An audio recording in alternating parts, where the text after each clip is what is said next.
point of view is nothing less than phenomenal for how I express and project from my abdominal. The only view better both my daddy and my mama know. No living parents, my sons give me balance. My wife is my serenity, this mic is my identity. The world is foul enough, that's why I write without obscenities. Provoking danger with broken language and spoken anguish.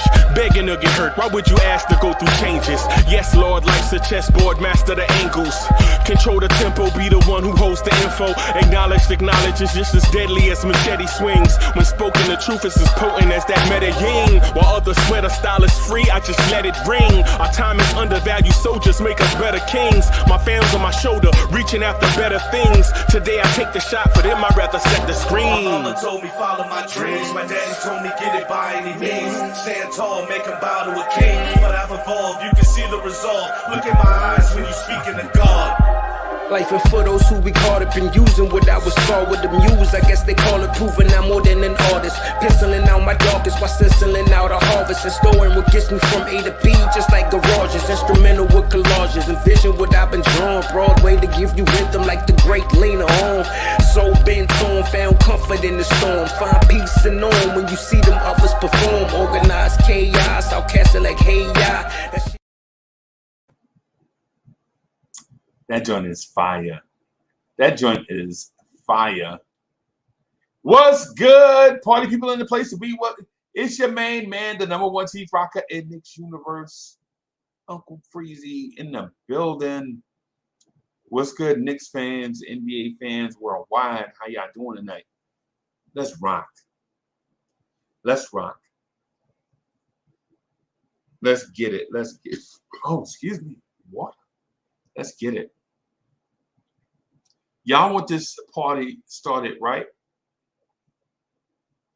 Y'all want this party started quickly, right?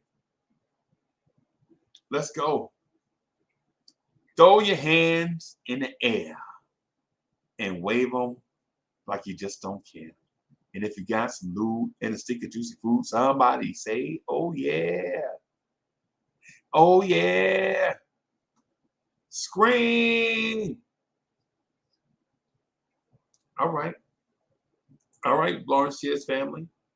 Blue tears, orange tears, Blorange Tears. Let's go. Let's go. Let's get it. Let's get into some of these topics, man.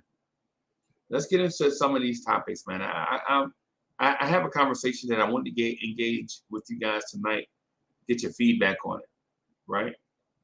So chat, I really need y'all to be really chatty tonight, if that makes any sense.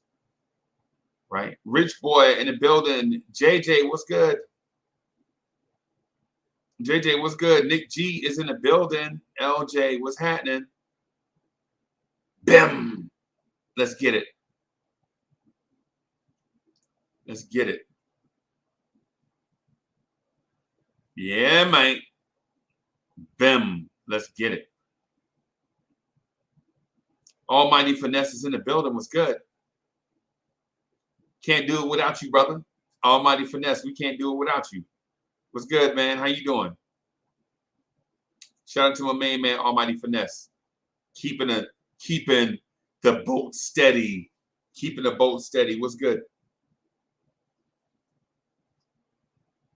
Before I really get, yo, look who here, Sherwin. What's good, Sherwin? Sherwin in the building. What's good? Man, Kerry Cox is in the building. Mr. Cox, what's good? Yo, so before I get started on this thing, I want to say Adam G in the building. Adam G, what's good? Bam, what's good? Before we kind of get into it, man, I want to say thank you for all the supporters that support us on YouTube and that support us on other platforms, man. Man, listen, without y'all support, y'all hanging there in there with us as we learn how to do this. As we learn how to do this thing, man, y'all hang in there with us, man, through these little ups and downs, through bad microphones and background noise and poor lighting and all that stuff. As y'all, as we try to work our way through all this stuff, man, y'all been supporting us. Y'all been rock steady, man, and I appreciate y'all. Y'all the rock steady crew. You know what I'm saying? Y'all been rocking with us throughout the learning process. You know what I'm saying? And I appreciate y'all, man, to the fullest. Love y'all, respect y'all to the fullest. As we, you know what I'm saying, work on getting y'all that Knicks content the way y'all like Knicks content to be served to y'all. Right? Thank you. Paris Doug is in the building. Let's go. Paris Doug says, yeah, man. Let's get it.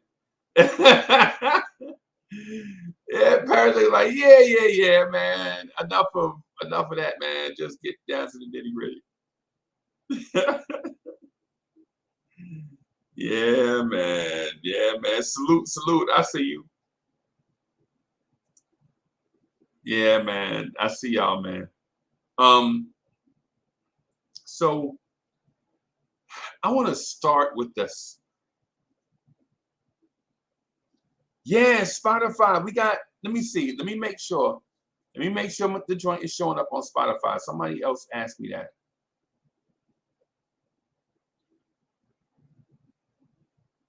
Yeah, we listed on Spotify, Google Podcasts, Amazon Music, Stitcher, iHeartRadio. I got something weird going on with Pandora. I don't know what. They have to do some kind of weird review. And we submitted to Apple Podcast, and so Apple Podcast is, I don't know, something weird going on with Apple Podcast, but I can't do something until some type of internal review. But we're also on Player FM. So right now is for sure is Player FM, iHeartRadio, Stitcher, Amazon Music, Spotify, Google Podcasts, with Apple Podcasts and Pandora coming soon.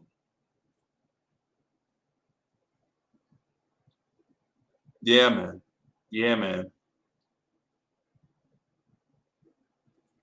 So Adam G says, hey, man, any news on any Donovan Mitchell news? Not yet. Nothing since yesterday.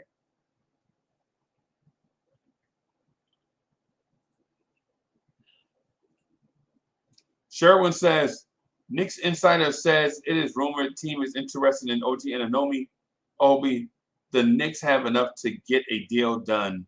Yeah, we've been talking about that for a minute, man. Shouldn't that have already been done? Yeah, Rose, come on. Why don't we have OG Anunoby yet? But listen, I want to get, that's the topic that I want to get to.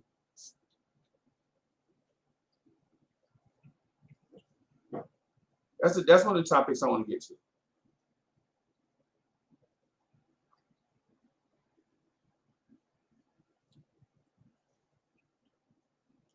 Yeah, the podcast thing, a lot of people ask me a question. And then the other thing, too, I've been getting scolded behind the scenes.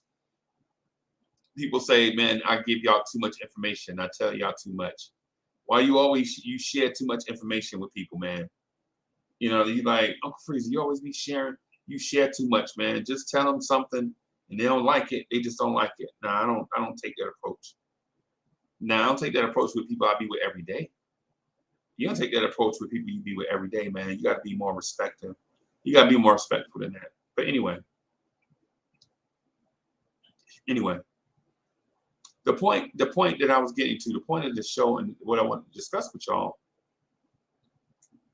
is it's very rare that a star, a game changer, is available via trade. It is very, very, very, very rare that a star in his prime becomes available and not available because there's some type of string attached, but just available because maybe he just got tired of playing in the place where he at. Right? It's very rare that a star hits the open market at his peak.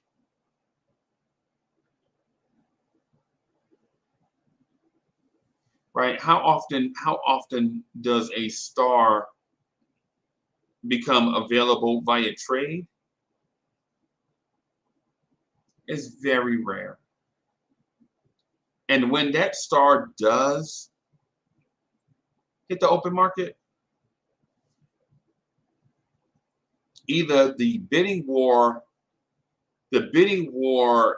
makes a lot of teams bow out, or the initial asking price is such that it makes you gasp for air.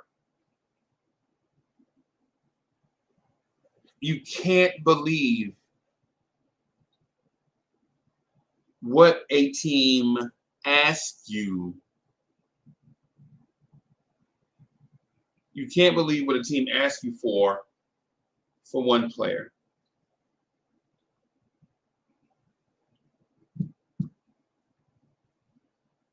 You make the call. You hear star player X is available. Well, yeah, what's going on? Nothing. He just don't want to play here no more. What? Y'all couldn't reconcile it? No, we had been trying to handle it internally, and I think both sides are at a point where it's just best for us to part ways. Right? And so now you're thinking like, okay, you sure? Yeah, man, listen, this don't have nothing to do with him or his game.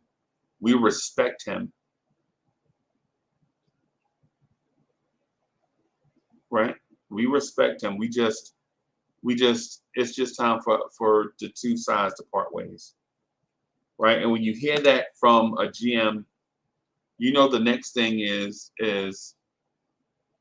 either the initial price, asking price, is gonna suck all the oxygen out of the room, or the ensuing bidding war is going to become a feeding frenzy, so to speak.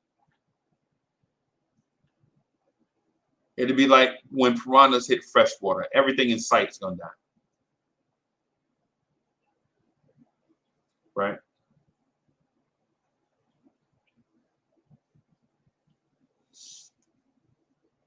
And so recently, an article came out that a Hall of Fame caliber player is going to be moved, right? And now multiple teams have to figure out what the asking price is. What is the asking price for this guy, this game changer, this first ballot Hall of Famer? What's going to be the asking price? And sometimes the asking price is so high that the other team doesn't want to actually put a demand out there because they want to see how high the price can get. So they say, we are listening to offers.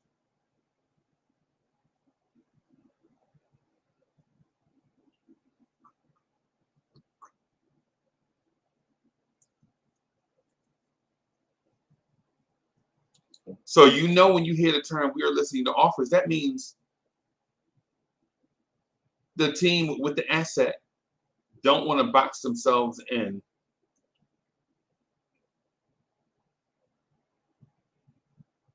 Right? They don't want to box themselves in.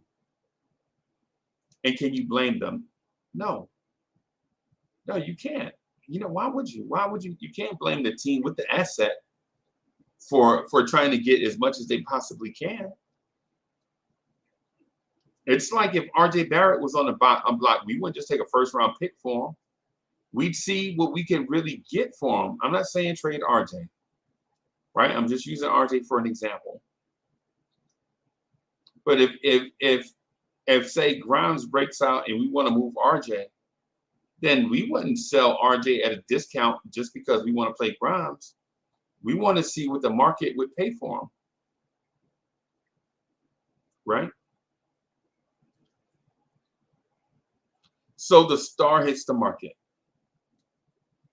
And I'm looking at the article right now. It is an article by Tim Daniels dated August 27th, 2022. And the article states, Kevin Durant trade rumors. Knicks called about star. New York didn't have enough for Nets. And the article starts with the New York Knicks reportedly engaged with Brooklyn in conversation about a potential blockbuster trade for Kevin Durant. And the article goes on to say, the Knicks did make calls on Kevin Durant from what I'm told, but I think both sides were cognizant they didn't really have enough. Shams Charania of Stadium in The Athletic reported Friday on the Lebertard and Friends podcast via Hoops Hype. Brooklyn announced Tuesday an agreement was reached for KD to rescind his trade request and remain with the franchise to open the 2022-23 NBA season.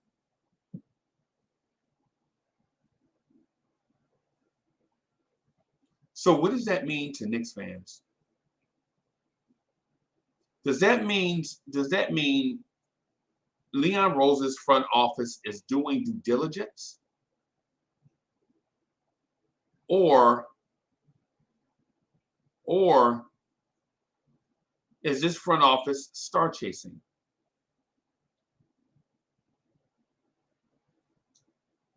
Are they star chasing? It's a reasonable question. Are the Knicks star chasing?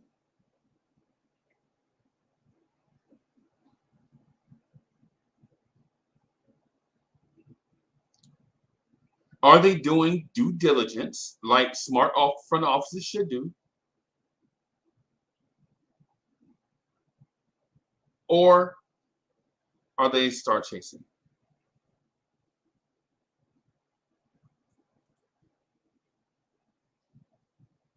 And Sharice Duncan says, no team had enough for KD.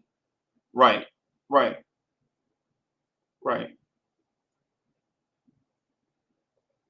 Now, we can point to Kevin Durant's arrogance by saying, by us knowing this and having Kevin Durant do this as an attention grab. Kevin Durant just wants somebody to look at him. Kevin Durant's like, hey, look at me, everybody. I'm still relevant.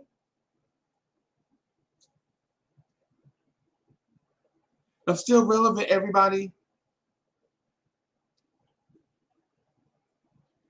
Or he could have just been frustrated with the direction of the organization.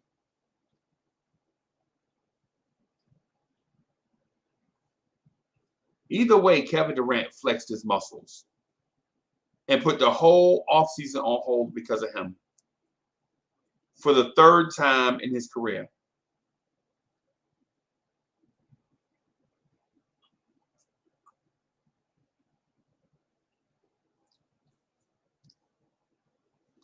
For the third time in his career, he put the NBA offseason on hold as he flexed his muscles, so to speak.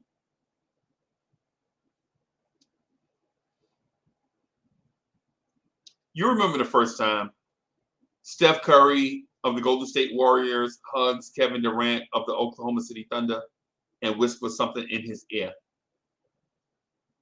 And all you can hear, all you see from the replay. When we saw the replay, we thought he's like, yeah, man. We thought he was saying, yeah, man, it was a tough series. Yeah, man. It was. That's what we thought he was saying. But then when you go back, revisionist history, you go back and look at the same replay, Kevin Durant might have been saying, yeah, man, I'll listen to some offers. I'll consider it. That might be what he was saying to Steph Curry. We don't know. And quite honestly, I don't care.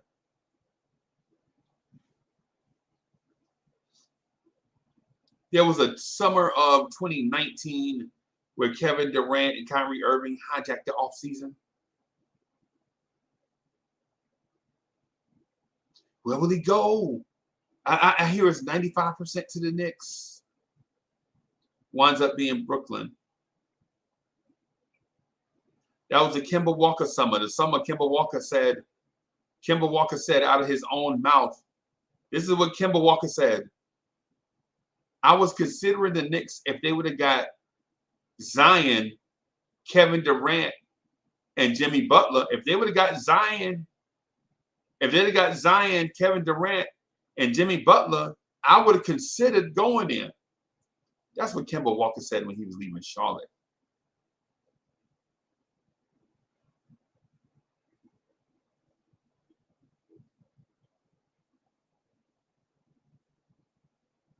Kemba Walker, now you the backup in Detroit. Take that.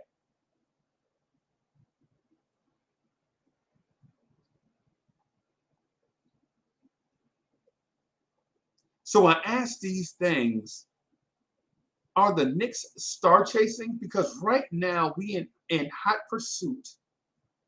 We are in hot pursuit of Donovan Mitchell. So is this due diligence or is this star chasing? I'm gonna throw this link in the chat. I'm gonna throw this link in the chat, man. So that we can have a smart conversation about Knicks basketball. Let's have a smart conversation about Knicks basketball, man.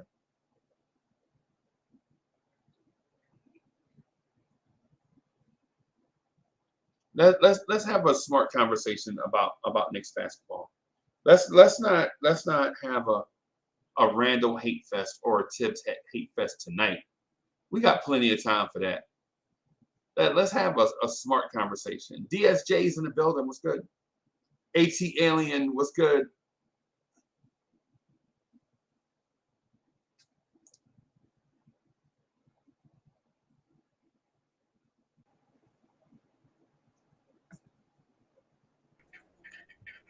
Hey, what's up, boss? How you doing?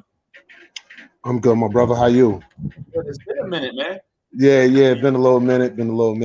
You been getting along pretty good? Yeah, man. I still be checking in. You know, I just can't check in, but I'll be on it. I'll be watching. You know, Coach always there. I'm always watching y'all, man. I'm always watching y'all. No doubt. What's going on, brother? No, Coach, how you doing, man? It's Saturday night.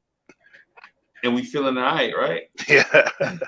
Yes, sir. Yeah, man. So let me ask a question to you guys. Let me just propose I want to ask a smart question that's really basic, right? So that we can get to, like, at least try to get to the bottom of what we think is a mysterious offseason. So here's the thing. Are the Knicks star chasing or are they doing due diligence? I guess I'll go first. For me personally, man, when it come to KD, you just gotta kick the tires. You know what I'm saying? And if they made that phone call and they were told that they don't got enough, to me, who does have enough? Unless Miami giving up Jimmy Butler, unless Phoenix giving up Booker, you know, unless they coming back with some sort of first team sort of NBA player, who is gonna have enough? And once you give up that enough, is KD even gonna want to go to that team now? Because you done gave away all the cups in the cupboard. So now he the only cup in the cupboard. He ain't gonna want to go there either. So I really think at the end of the day, Brooklyn knew they wasn't gonna move him. Right. I think they would have moved Kyrie, but KD wasn't gonna go nowhere. It just wasn't going, and no package was gonna work out. Right. Doesn't it make more sense to do due diligence for multiple reasons, right, Coach? So you do due diligence to get a gauge on that player's worth and to see if you have enough assets to acquire him, but also, and probably just as important, to get a gauge on the true value of the assets you already have in-house. Doesn't it make sense to do that? Like do due diligence. You know, and not only do you want to find out if you have enough, but what are these guys that we have in the practice facility really worth? Right. How are they viewed around the league? Right. Yeah. So Like, even I mean, if we can't get this guy, maybe at some point down the road, we can use the guys we have to go get another guy, maybe a tier below, if we have to. I'm sorry, go ahead, Coach. I just want to make sure there wasn't no feedback from my mic or something. Someone will say my mic's too loud. I don't even know I talked. Oh, maybe me. Is it my mic? I was finesse. I don't know. You were saying lower my mic. Anyway, but y'all can hear me though. Yes. All right. But yeah, no. I in this case with Mitchell, you know, we're not star chasing. I mean, he fits what we need on a lot of levels, and he checks all the boxes. I mean, he's a New York dude. His dad's works for the Mets and all that stuff. You know, he's the right star. Right. You know what I'm saying? So to me, I feel in the background, all these moves we've made up to this point have put us in a position to try to get this star. Okay.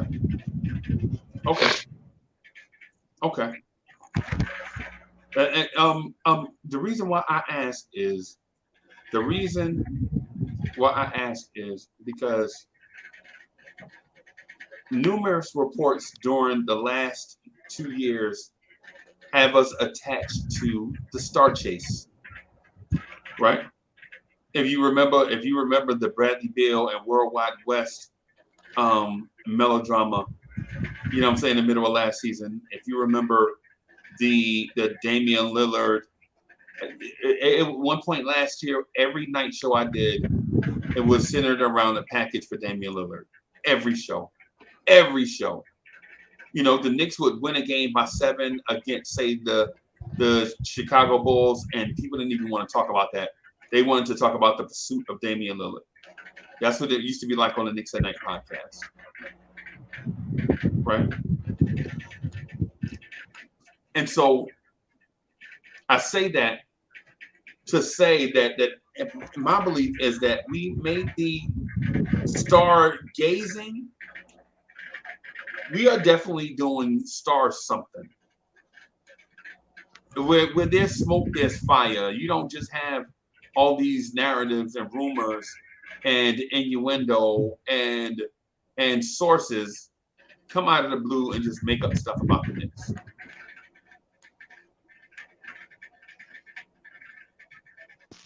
No, you're right.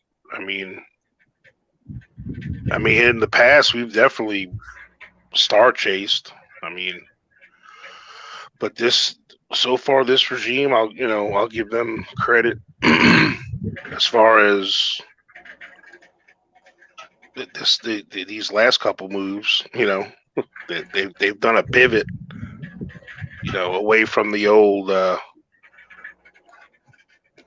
Kemba and Fournier thing. You know, right.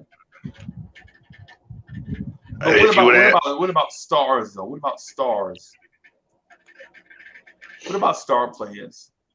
I like that phrase you used, star gazing. Not necessarily star chasing this time around. Right. Like, previous regimes, if we got that big name in New York, it didn't necessarily mean wins, but we just wanted to bring that excitement. There was a new team coming. Brooklyn was right around the corner. They needed to keep, the Knicks relevant. So having that name in the Garden, I think, meant a lot. But I think with this regime, it just so happens that Brooklyn is sort of like internally crumbling. So it ain't that necessarily drop everything and throw 8 picks and 3 players for Donovan Mitchell or for any one star. You know, it's sort of like, I know I got the big joker, you know what I'm saying? And ain't no need for me to, you know, lead with it if I don't have to.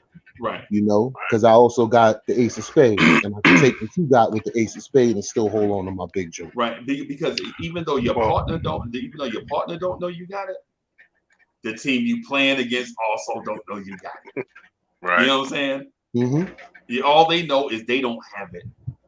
You know what I'm saying? Yep. So it's one of them. It's one of them things. I feel you there. What I would say to that is I'm for the due diligence part. Mm-hmm.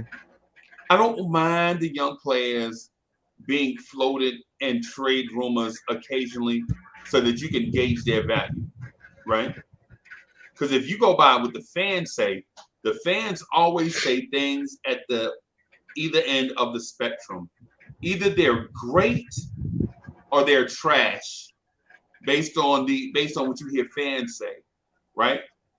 Like the other night, we heard a fan in this chat say that Quentin Grimes was Ray Allen with defense,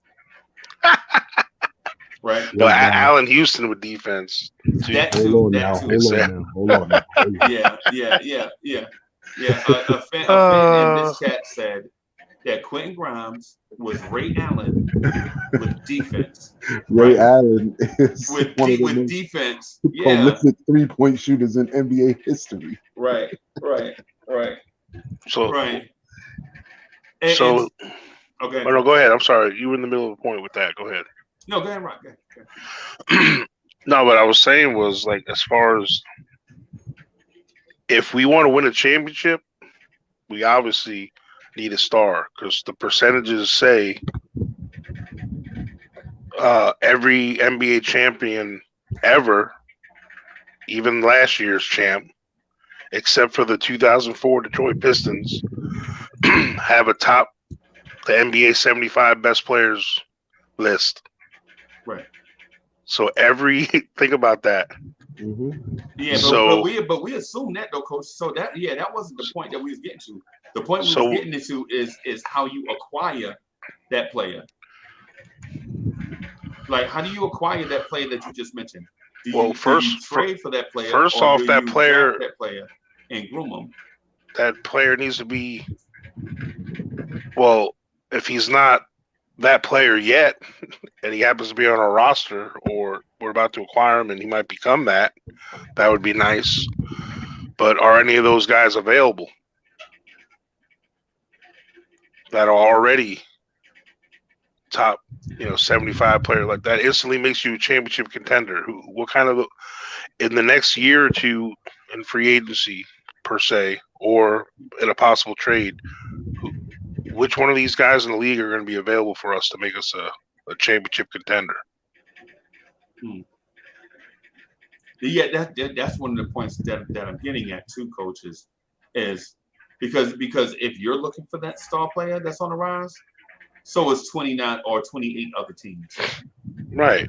You know what I'm saying? And that's where the potential word comes in. Like, there's as much as the amount of already guaranteed legends that are going to be Hall of Famers that are in the league right now,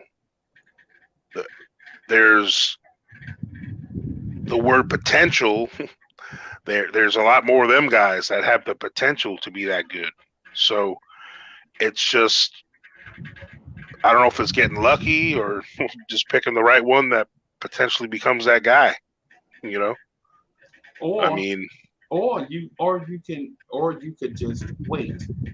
Just draft your guys. Don't trade for a star. Just draft your talent, be confident in them, develop them, and have them become good players in your system. Like they'll know your system better than anybody else because they play in it, basically. Right.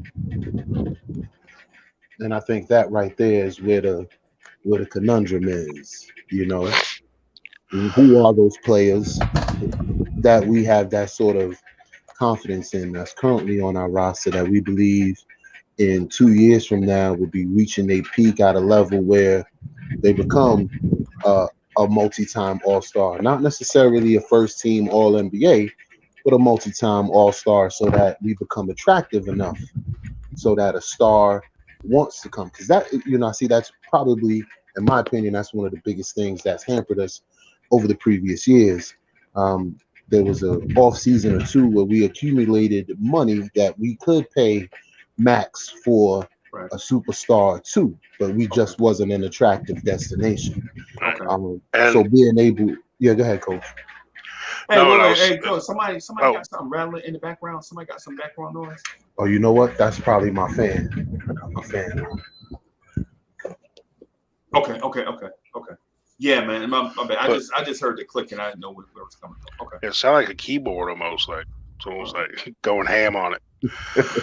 No, but besides that, hey, what's up, Shelly? By the way, what's up, Coach? What's up, fellas? What's up, Freeze? What's up, LJ? But what I was going to refer to is the moves we've made up until this point. The addition of Brunson, the addition of Hartenstein, the solidifying, Mitchell Robinson thing. We have positioned ourselves at this point to let RJ and Mitchell Robinson and IQ and even, if Obi stays, all these other people, we give them the opportunity now to develop into something. If they're meant to develop into something, the addition of Jalen Brunson with the keys to the car allows these other guys to play the position they were supposed to play and have the role they were supposed to have when we have a point guard of his caliber. So now the addition of Donovan Mitchell, I think, takes the heat off of RJ to the point to where he can develop and not have the number one defensive guy cover him. He's going to have better efficiency and all that stuff, and it'll give him the opportunity to develop if he's meant to develop. If he can't develop with these additions, then he's not the guy. Then he's not who we were hoping he was going to be. So, and that goes for IQ or Mitchell Robinson or any of these other guys, because we all know when you have a competent point guard and good guard play in general, that should trickle down. If your other guys have a certain level of talent, it should get the most out of them when you have good guard play. So, sorry, I kind of rambled on there. Sorry about that. But. Sally. So jump in here. What are you thinking, bro? Should you do due diligence, or is star chasing too much? And from a Knicks perspective, not from a because the Knicks perspective is unique. If I'm a suit and tie and I wake up every day and I put on a suit and tie like the front office, I'm always wanted to know what my assets are worth, because a lot of it has to do with reputation. Not even so.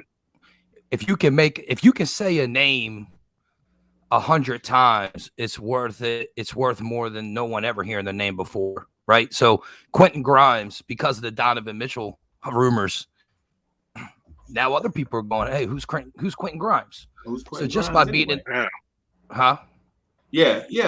So just by having the conversation piques curiosity, and then you never know. So I don't see anything what the Knicks front office has done, whether they complete the Spider trade or not, that is bad. You just shopping what you got, and you should be, So now from a fan perspective, I can see where that gets a little frustrating. Okay. Because it's always a new what if scenario every week, and then nothing happens, and you just constantly getting your hopes up and then let down, your hopes up and let down. But as a front office, they're doing their job, man. Yeah. Right. What you thinking, LJ? Yeah, I absolutely agree, because You know, outside of the fans watching that summer league. See, you know, I was kind of high on Grimes and IQ last year from, you know, the little bits and pieces, the spurts that they were in. But like Selly said, the more his name come up in trade talks and potentially being somebody we don't want to part with and potentially being somebody that Utah don't want to do the deal without unless an additional 1 or 2 picks are added, it raises his stock. You know what I mean? So, and that's definitely what a front office is supposed to do. It's a commercial, man. Just like you see a Toyota commercial every day, you might want to buy a Toyota. You know, and that's how I see it. Absolutely. I would suggest this too. Just food for thought. Just food for thought. Something for Knicks fans and basketball fans in general to think about. Do the due diligence. Kick the tires on these stars around the league.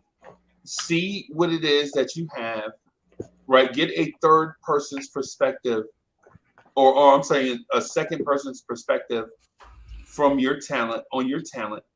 And then that way you can determine whether you should keep said talent and develop it or move on from it. Mm-hmm. It's like when a doctor gives you a diagnosis, you don't just go by what the first doctor says, you go with a second opinion. You know what I mean? And so, for instance, is Grimes as good as what we're making things out to be, right? So you kick the tires on the Donovan Mitchell trade. They like Quentin Grimes.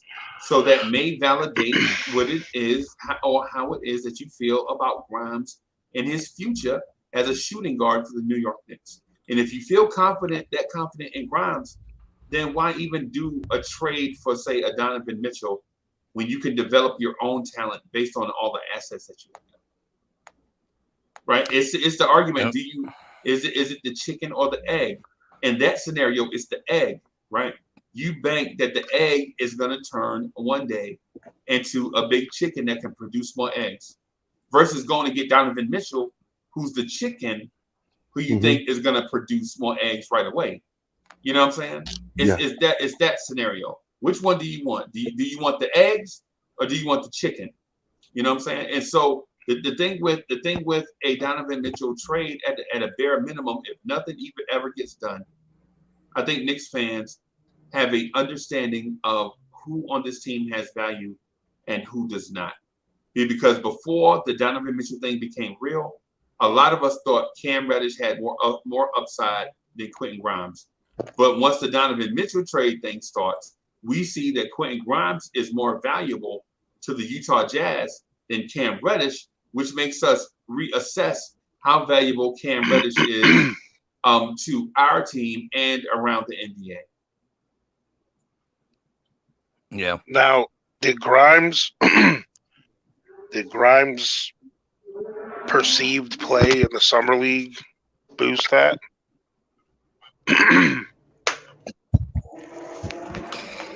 I think him playing in the summer league hurt him in some ways, because I think so.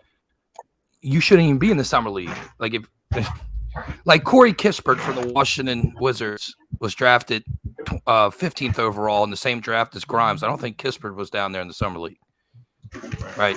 So to me, if you're playing in the summer league, you got 1 foot in, 1 foot out. Like, right. And who's a better shooter, by the way, Kispert or Grimes? I don't know. Kispert's had a lot more NBA run. Yeah, that's what I'm saying. Yeah, I'm saying. I mean, at this moment, it's him. Yeah, Kispert. Yeah. I just use that name as for conversation because he was drafted 15th. Grimes was drafted 25th. Right. So to the Grimes and Reddish thing, it comes down to this between them two. Grimes,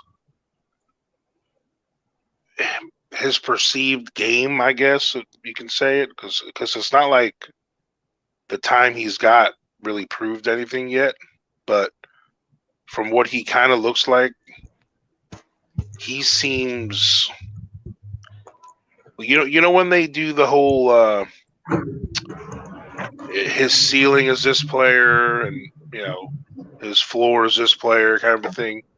His range is a little smaller than Cam Reddish. Like Cam Reddish his ceiling could be. I mean, the sky's the limit for that kid with his intangibles. Right. But his ceiling is another injury, you know. So I mean, not his ceiling. I mean, his floor is, you know, another injury. So like, it's one of those things. Like, it's a gamble. Like and and like you said before, we've been making safe. We've been taking the safe route with the picks and, you know, and some of the other moves and whatnot. I think we put ourselves in a position where maybe we can take a gamble or two now, you know. So, and that's why, to me, like, Cam is my Cam. I call him my Cam sandwich. He's my ham sandwich. I don't pound my chest about in chat too much. Or in the panel, because I don't want to delve too far into that rabbit hole. Because in the end, I can't really vouch for him until he gets that injury thing fixed. Yeah. If it ever gets fixed, you know what I'm saying? I can't. I'm realistic about him, but I love the idea of what he can be, man. I mean, this guy, he legitimately can be an all-star 3 in this league. I mean, his skill set, he's long. I was once high on him, Coach.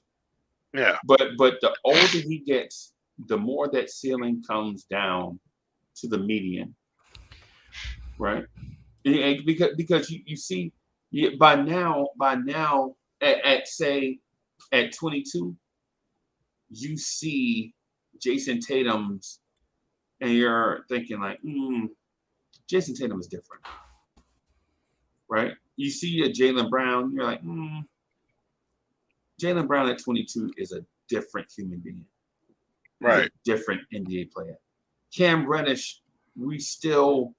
I mean, if he wasn't hurt though, and developed properly without injury, and actually had the time on the court, I mean, who's to say he couldn't have developed into that? You know what I'm saying? Right. Well, or what if he was healthy? What if he was healthy and played through all that stuff and just showed you that he should be a Costco attendant? Welcome to Costco. Yeah.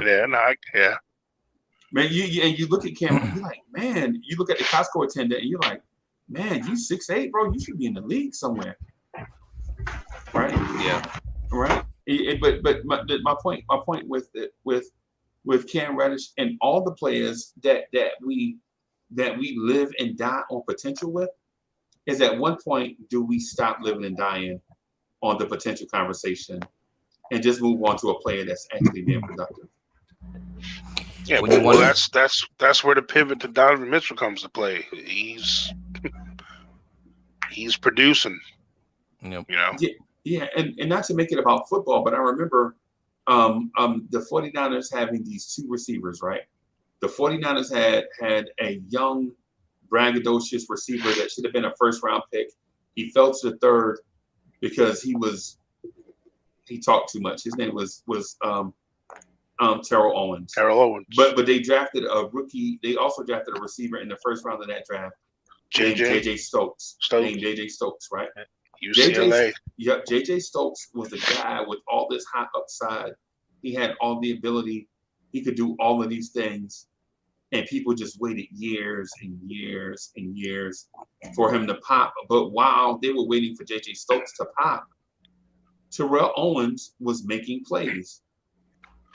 Right? They wanted JJ Stokes to be the guy, the Jerry Rice heir apparent, and it wound up being the guy that was just being productive every night. Right? And so what I'm getting at is why you look at Cam Reddish and all this ability, like, man, he's got everything it takes to be. Man, he's 6'8", he can jump, he's fluid, he can handle, he can defend, he can shoot, he can do all these things, right? But he doesn't.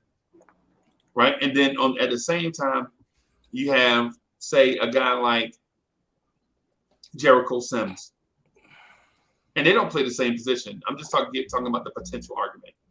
You have a guy like Jericho Sims that comes into the game, maybe less potential, less upside, and all he does is produce when he gets into the game. right? Yeah. So who are you going to wait on? Are you going to wait on? For example, are you going to wait on Dino Raja, or are you going to accept the production from Reggie Lewis? And I know people are like, who the hell is Reggie Lewis? People don't remember Reggie Lewis, right? Yeah. They don't remember Dino Raja. Yeah, I remember right? him. Yeah. Old Celtics.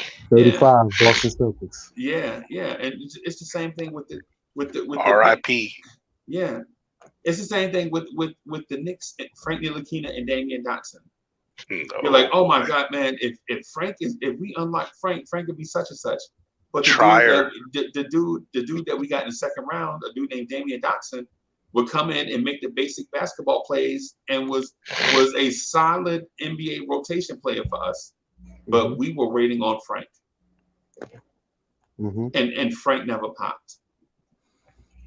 Right? Yeah. We waited all those years on Frank, and Frank didn't do anything. I think that's a 100% accurate comparison to Cam Reddish. I think the same thing gonna happen to Cam Reddish. We're gonna be waiting and waiting and waiting. Like, his wingspan is crazy. He could dribble, he could shoot, but when you see him on the court, it don't look like he confident in any of that.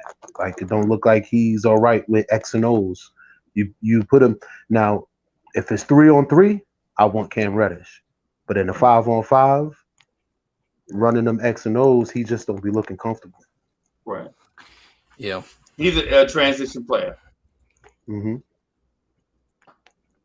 Or a cutter. Yeah. He has to catch the ball on the move. Yeah. A lot of players are like that, though. It's the way they're trained. AAU's the same way. I mean, it's just you can see it from AAU.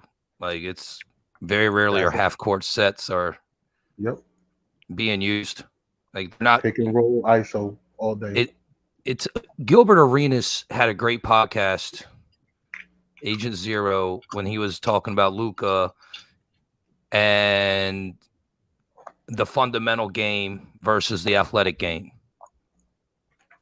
And the NBA in the big games becomes a fundamental play calling game versus, week 2 of the NBA season. It's all about running and gunning, man. I mean, it doesn't really, everyone's just settling in.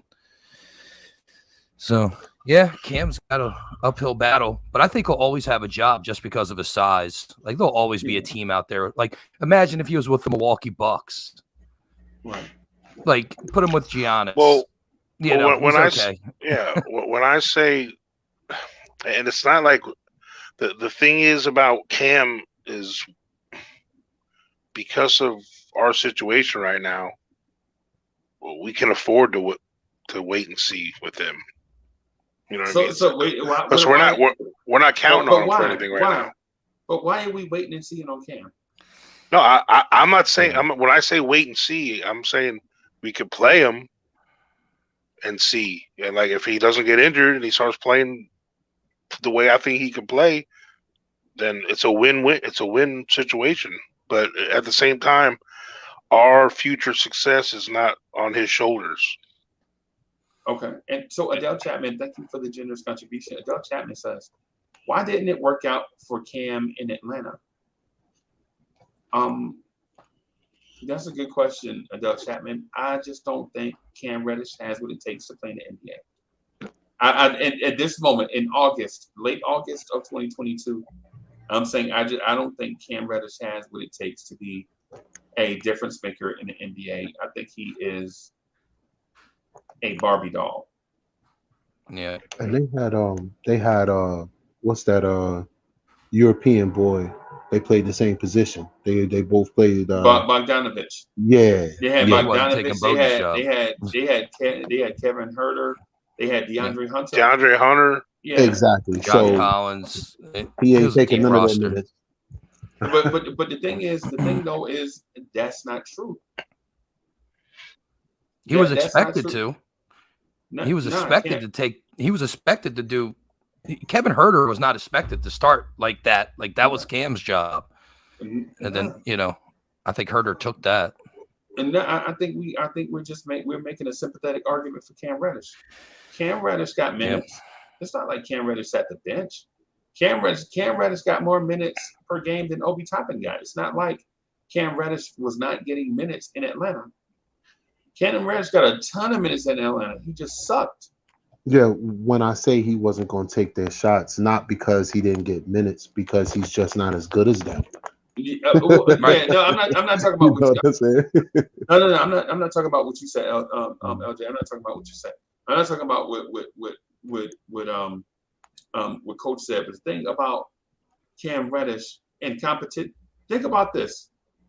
If they just told him, hey, you can get as many minutes as you want, you just have to beat out these guys, and he didn't. I don't think he sucks though. I think that take is a little too harsh, honestly.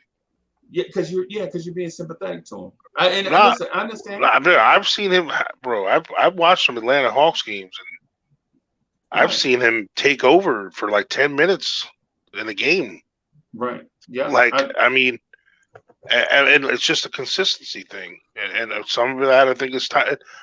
Look, some guys peak early. Okay. Coach, some guys are a slow brew. I'm not saying he's going to be a slow brew guy. But a lot of his problems is he's injury prone. He can't count the best ability, his availability. I get that saying. It makes sense. You respect, Coach. Let me ask you this. So yeah, Anthony Edwards, right? His explosiveness. You see that in Cam, right? Like you see the same type of athletic ability to drive and dunk, right? Yeah, I mean, I just like his stroke, how smooth he is as an athlete and a basketball player. Like I've seen him do things. He's a Sonata, man. He's not a Lexus. They look alike. They look alike. I get it. They look similar, but they're not the same. And I think that's what everyone's saying is why you're going to sit on Cam, put him in a deal and get a star, because maybe somebody else is thinking the same thing and you can sell high on him. Yeah. No, I mean, nothing for him. If right now his highest worth is being the kicker that gets the deal done, then bye. I'm not tied to him like that. Yep. But if we're going to be quote unquote stuck with him, he might be someone in a game or two where someone's got foul trouble, or he comes in the game and has a little spark. I mean, whatever. He might be like that. A guy like that comes in off the bench, like the White Mamba or something that everyone cheers for. He has, some good moments. I don't know, man. You know what I'm saying? Yeah, he got like 10 to 12 minutes or so. Yeah, it's not like I'm thinking he's gonna come in and I want him to get minutes. I mean, and you're talking Cam, right? Yeah. Yeah. So Coach, let me. I'm just gonna throw some facts out here, right? So Cam Reddish over his career has only no homo and 56% of the games that he was of his team's games. So he's only played in 56% of his team's games, right?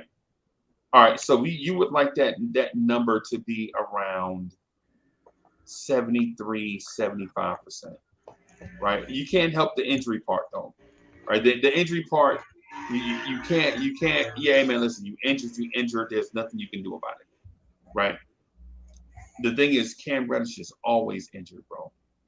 And the numbers tell you that. As soon as I said 56%, we were all thinking like, oh wow, 50%, 6%, that's low. We thought it might have been like 70%. But nah, 56%, right? And here's another stat. that I want people to talk up to take into account, right? So Cam Reddish only plays in 56% of his career games, right? How many minutes per game would you think Cam Reddish played over his career? 15, 16 minutes a game? No. Probably like 20, 25. No. Yeah, Cam Reddish plays 25 minutes a game. Yeah, I knew. So these two things, all these things contradict. And he averaged like 11 and a half points. Right. Yeah, so he's playing 25 minutes a game when he's available. 25 minutes. So Atlanta's seen enough of him. Yeah, man. Yeah. At what it's point? The big enough sample size. Yeah. At what point are we gonna start saying, listen, the dude does play a lot when he's healthy enough to play? Right now, when are we gonna start looking at this? The dude, for his career, the dude is a wing player, a 6'8" wing player that shoots 38% from the floor. When are we gonna stop calling him a shooter? You a wing player that shoots 38% over 3 years? About the Duke days. Yeah, 25 minutes a game. And at some point, we gotta start looking at this stuff like, I don't know. Cam Reddish is a 3-point shooter, right? 3-point shooter that shoots 32% from 3. Yeah. Mo Harkless. Yeah. That's who he is. Yeah. Mo freaking Harkless. That's what this dude is at this point. Yep. Now, can he turn it around? Who knows? But at this moment, when you hear those numbers, you can't say, man, I would rather keep Cam over Grimes. No way. Yeah, right. No. Right. You can't say, man. Honestly, you can't say, well, Farron Hunt is just a walk-on dude. You got to give Cam a chance. No. Cam has had a chance. Cam has played in 133 NBA games. The dude shoots 38% from the floor, 32% from 3, right? Plays 25 minutes a game in 3 years with 2 different teams. At some point, we have to say, maybe Cam Reddish is what he is. Yeah. Until he proves us otherwise, maybe he is what he is. And I love Cam Reddish. Y'all know I want Cam to be Tracy McGrady. Y'all know that. Y'all know I want Cam Reddish to be Tracy McGrady. I be pulling for the dude and all this stuff. But I know I'm gonna get some hate mail later on. People are like, man, you always hate on the Knicks. What kind of fan are you, Uncle Freezy? You always point out the bad stuff. Nah, man, I just want to be realistic. Right? I want to be realistic. I don't want to put lipstick on a pig and then call this a beauty pageant. I mean, I'm just saying he's still look. Either he is what he is with the injury prone, or he's had bad luck. Because was he injury prone at Duke? I mean, he only played there, didn't play there long, but he also played with Zion, which makes everybody look better. If RJ Barrett doesn't play with Zion, RJ Barrett doesn't go the 3rd pick overall. Like that's just the truth. So, okay. I mean, I agree. His percentages need to be way better. Yeah, a wing player shooting. Listen, if you're a wing player shooting 38%, you don't need an NBA jersey, bro. Yeah. Your wing players have to be at a minimum 43%.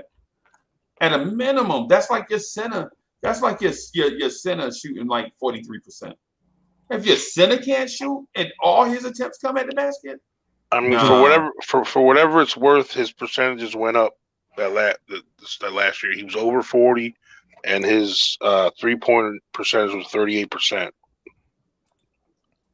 And when averaging only 23 minutes, he was averaging 12 points a game with Atlanta, right, in 23 minutes. Right. Because, I mean, that's an explosive scorer. That's what that tells me. No. What's that worth? No, what it tells us is that you're taking the Atlanta stats as a whole, not taking into account the Hawks had one of the fastest paces in the NBA. They shot more per game. Why isn't our pace going to change, especially if we have 2 dynamic guards? Brunson don't run like that. Brunson doesn't run like Trae Young. That's not Coach, even Trae Young better passer than Donovan Mitchell does. He ain't running like Trae Young, bro. No, I'm just saying, bro. Like I don't like. So see, sometimes you be pigeonholing people like that. I don't like that. What? Like Jalen Brunson, we don't know what Jalen Brunson 100% is yet either, because he played at a pretty quick. Like Trae, though. I know he ain't gonna run like that much, but I'm saying, but he ran to Villanova. But Coach, if you don't know, you know what I'm saying. But if you don't know, he played with Luka Doncic. Of course, he ain't gonna run you. You're gonna keep your game style to your star, your team. Okay, that's what the point I'm getting at. Like to me, Jalen Brunson's a chameleon, bro. He can conform to whatever his team needs him to be. But that's my point. No, what we were doing, we were talking about a certain thing. We're not talking about Jalen Brunson. We were talking about Cam Reddish. And I pivoted to Brunson because you said Brunson ain't gonna run. I'm not saying that's not what I said. I said Atlanta had a higher pace, and you brought up Jalen Brunson. No. Then I said in our guards situation, we're going to be a higher pace than we have in the past. Yeah, you will be faster. You will be faster. But so you're speculating. You're thinking that it would be faster, but you don't have proof yet. No, that's all I can. I can't say guaranteed. No, there's no guarantees. You can't get much slower. You can't. Yeah, you can't get any slower. Like the Knicks were like Dallas speed, man. Dallas and the Knicks were both like watching a rec game at the gym. Right. No. But that's not what I'm talking about, man. That's what I'm trying to pull myself away from that. I'm not saying that at all. I don't even care about the Knicks' pace of play next year. What I'm saying is Cam Reddish's numbers were impacted in Atlanta by their pace. Right. I don't care that wasn't what I was talking about at all. I got dragged in that direction. I'm just saying, but pace or not, 12 points a game in 23 minutes, that's whether it's smoke and mirrors, that's pretty impressive. That's an explosive score. And to me, that's valuable off the bench. But 34 games. And what did he shoot from the floor? What was his field goal? 40%, 40 point something. For a small forward, he shot 40% from the floor. And he shot 38% from three there. And that's not his thing. But I'm just saying he's streaky. Like that's the point I'm getting. Like it's sometimes for the bad, unfortunately. Right.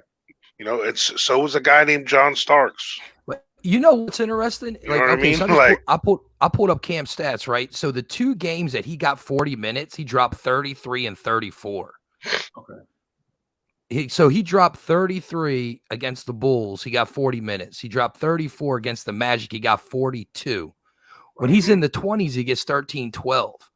So, you know, coach might be on to something. I mean, I'm not going to go as far as Shotgun goes, you know, with IQ. Oh, he just needs his minutes to cook. Some players are like that, though, bro. Me, Cam, he reminds me of, like, as far as NBA terms go, like those old school run, like them high carry running backs that they get when they get going in that second half, and they get going on that 18th carry, that 19th carry, that 20th carry. There are players like that. That's like some players are volume minute players. Yep. Like they're better when they play more minutes. Like some guys are stamina. You know, they come off the bench, they're ready to go, and they're efficient and they're awesome. You know, some guys got to be in the flow of the game for a while. I mean, maybe that's what Cam is. I don't know, but I didn't mean to go on this Cam rabbit hole. I can take it or leave him, but I'm just realistic about his talents. That's all. Like I feel his ceiling is crazy if it hits. He's something that we got lucky and somebody hit for once potential. You know what I'm saying? That's what. And Grimes isn't that sexy to me. He's just safe. Oh, he could play some defense. He's a solid this, and you know, he's just a solid guy. He's not sexy. Like as far as you can draft Grimes in every NBA draft. Every NBA draft has a Quentin Grimes. Like he's not.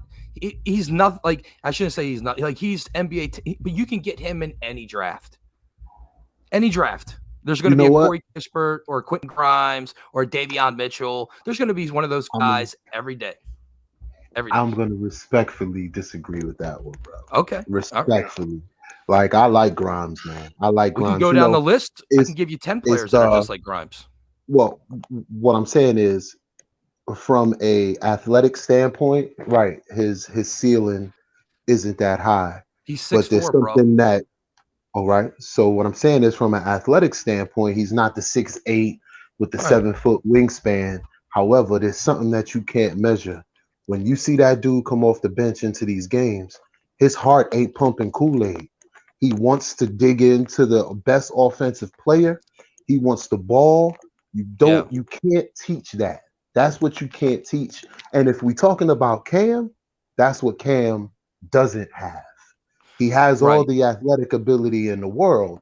However, when he stepped foot on that court, he ain't got that dog. And Quentin Grimes is a dog. Houston University breeds that. Like, that's the dirty South, man. They breed that. And I agree with you. Maybe the heart you can't draft every draft, but you can draft that archetype. True. The archetype Maybe- is what we talking about. Yeah, I'm just talking about No, the I mean, archetype. Like like- that's, you know, I don't know who's. If you got heart of a lion, man, you're like the next, you know, pure blood out there that's willing to go to war. God bless you. But that archetype itself is full in college basketball. 6'4", 35% 3-point shooter, True. plays quick on his feet, side to side. That's all over the We place. got another dude in the G League, just like Yeah. MJ Walker. MJ Walker do the same stuff. Yep, all day. Like Grimes could be like Keith Hernandez. You know what I'm saying? Like, he's a solid dude. He hits for average. He plays his position pretty well, and you know he's, you know, he can pop one out once in a while. But Grimes like, can't, reminds me. He reminds me of John Starks. That's who he reminds me of. Okay, Did old my school mic New mess York. I up? got you. did you guys hear what I just said? I'm sorry, my mic was messing up. Did you say Keith Hernandez? Oh yeah. But like Cam, that's like Darryl Strawberry. You know what I'm saying? Like, 45% you know, I don't know. 3-point shooter. Holy crap, man! So he's Klay Thompson now. Like, wow. I okay. don't think I don't see the offensive side of Grimes yet that other people say, 45%. you know, Jesus. yet. Like, but with the way he shoots, it looks like he can probably tighten up that efficiency better. You know, I like his offense within the flow of the offense. You understand? Like, I like how he could come off picks and pop. I like how within He's the not even flow of the Desmond half Bane, court though. offense, within the flow of the half court offense, I like his game better than Cam's. At this point in their respective careers, I'll take Grimes's half court offense within the offense over Cam's. Like, But I would take Cam in transition over I'll Grimes. definitely take Cam in transition. Over Grimes. Definitely Right. take Cam in Yeah. transition. You Right. can't beat that 6'8", 7-foot wingspan in Yeah. transition. Athletic. Like, but like, but Can't you touch know it. what I'm saying? But like when NBA teams, players, coaches, whoever, say they're preparing for the Knicks, and when Cam Reddish goes in, they're going to take notice. They got to account for him. They're not going to game plan and account for Grimes when he's in. Like, you know what I'm saying? Grimes is going to get, you know, he ain't going to make offense for himself. Cam Reddish belongs at the 2, and he doesn't belong at the 3, and he doesn't need. Like, if he was like 6'5", it'd be better for him. Be honest with you. Right. Right. Okay. Right. I know what you're saying. Yeah. He doesn't belong. Okay. He needs to be. He was a 2 at Duke, and that's what a lot. Like, he was the 2. He He's wasn't. too big for his own damn good. Yeah, Yeah. he's. Yeah. And No, I get that. Yeah, unless he goes to a franchise where it's like, oh, we believe in you, you know, which is he's too late now. He's never going to get the keys, so it doesn't really matter because he's That- going to. So normally on an NBA roster, your 2 or 3 is normally going to be your defensive stopper, right? It's normally the 3 because they got the long wingspans. You know, the 3 and D players become the most popular thing in basketball now. But normally that 2 or 3 position is where you have your defensive stopper. I don't see Cam with Right. the quickness to be able to maneuver around a good 2 defender. I think that's why they put him at the 3, because he'll be a little bit quicker than a 3. Right. I don't see him being quicker than a 2. He can Yeah, shoot right. over a 2, but then he's also thin, so he's not backing down, Right. shooting turnaround jump shots. You know, personally, what I would like to see him do to earn more minutes is use that wingspan to become somewhat of a defensive. I don't want to say stopper, but somebody who focuses on that defense, number one, that's going to get you on the floor. And then once you on the floor, you can start to maneuver around the offense because them percentages that we was just talking about, them ain't good percentages. And we often seen Cam in the games. He wasn't in the trenches. He was the last minutes of the half, the last minutes of the game. Like he wasn't in it when it was tied up 75-75 in the middle of the fourth quarter. He wasn't banging with him like that. He does shoot very good free throws, man. The month of December. Who we talking about? Who we talking about right here? Hey, Almighty Finesse, hold on. You need to say hello. Finesse coming with energy. Come on in, man. Got a cup of coffee for you. Hello. What's good? You ain't gonna say what's up to your mans? What's good? You said what pleasantries? It was good.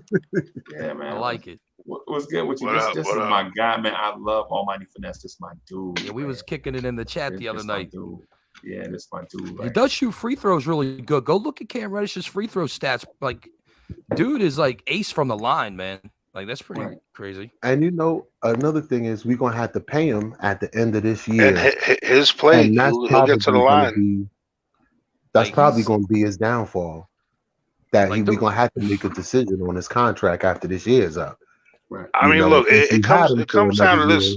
It comes down to this for me. Like, if it comes down to getting Mitchell, if I had to choose which one to give away, like honestly, Grimes, for the makeup of our team, we need a better defensive guy with the mix of who we're gonna have.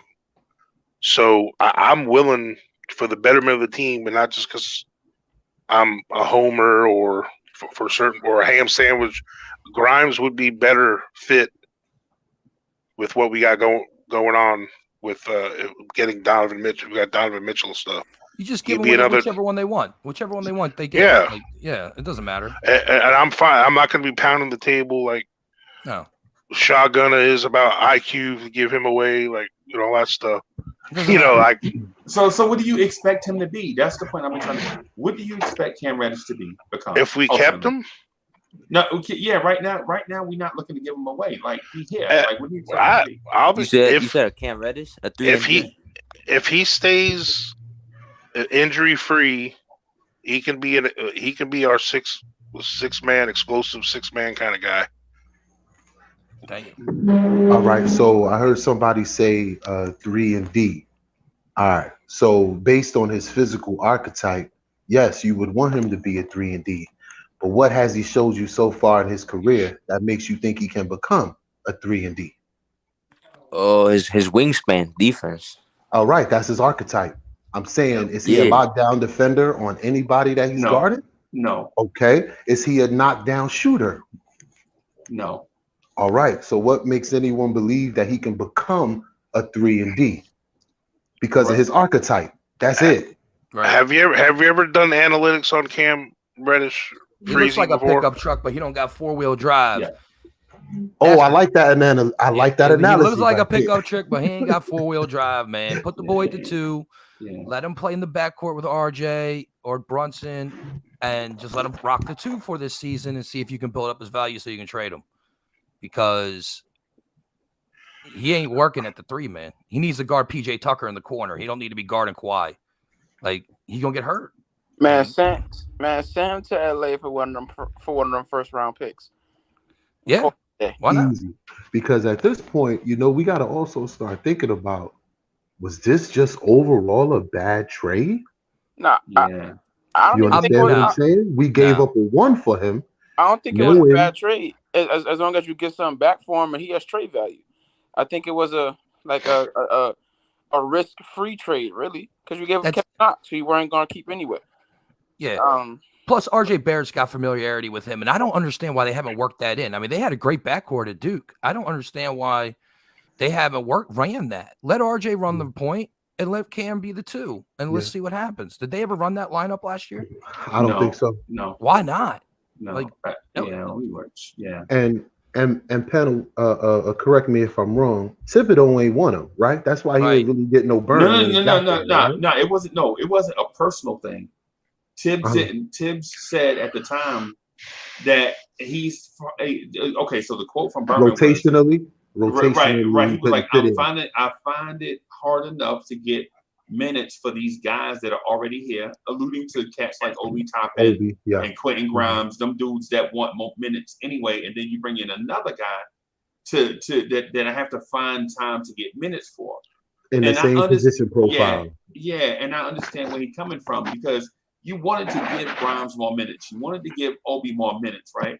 And then you bring in a third guy who you want to see get more minutes. And now those 10 minutes that you had or 15 minutes that you had trying to split them between guys, now you got to split it between 3 dudes. Right. And remember, Atlanta didn't come out and say they wanted to trade Cam Reddish. Cam Reddish asked to be traded. Right. Okay. That has to be said too. Like Atlanta didn't want. I don't think they were looking to trade Cam Reddish. I just think he wanted a big opportunity, and he actually came here and got less of a role. Right. Than what And Atlanta said he wanted to leave Trey, Trey, man. He knew he wasn't going to get any work buried behind Trey Young and Bogey and Hunter. And when he first got here, they asked him if he believed. Cam Reddish said one of the first 50 words out of Cam Reddish's mouth is, "I believe I'm a star." Yeah. That's one of the 50 words out of his mouth. He said that in New York. I believe I'm a star. His whole life he'd been told that though. Number one recruit in the nation. To me, that's a troubling comment. And let me tell you, not me. Why you want people to believe in themselves? Right. I'm sorry, it's not that he's delusional. Hear me out. He's been told he's been a star his whole life. Most guys that make that comment have something to show for it. He does. And he was the number one recruit in the nation. You know how many guys were great in high school? He was drafted top 10 in the NBA. He was drafted top 10 in the NBA. The recruit with the nation, won the chip with Zion and RJ. The kid is accomplished. The chip with Zion and RJ. But he's accomplished in his personal achievements. He is an accomplished basketball player. Compared to us, yes. No, compared to his history, bro.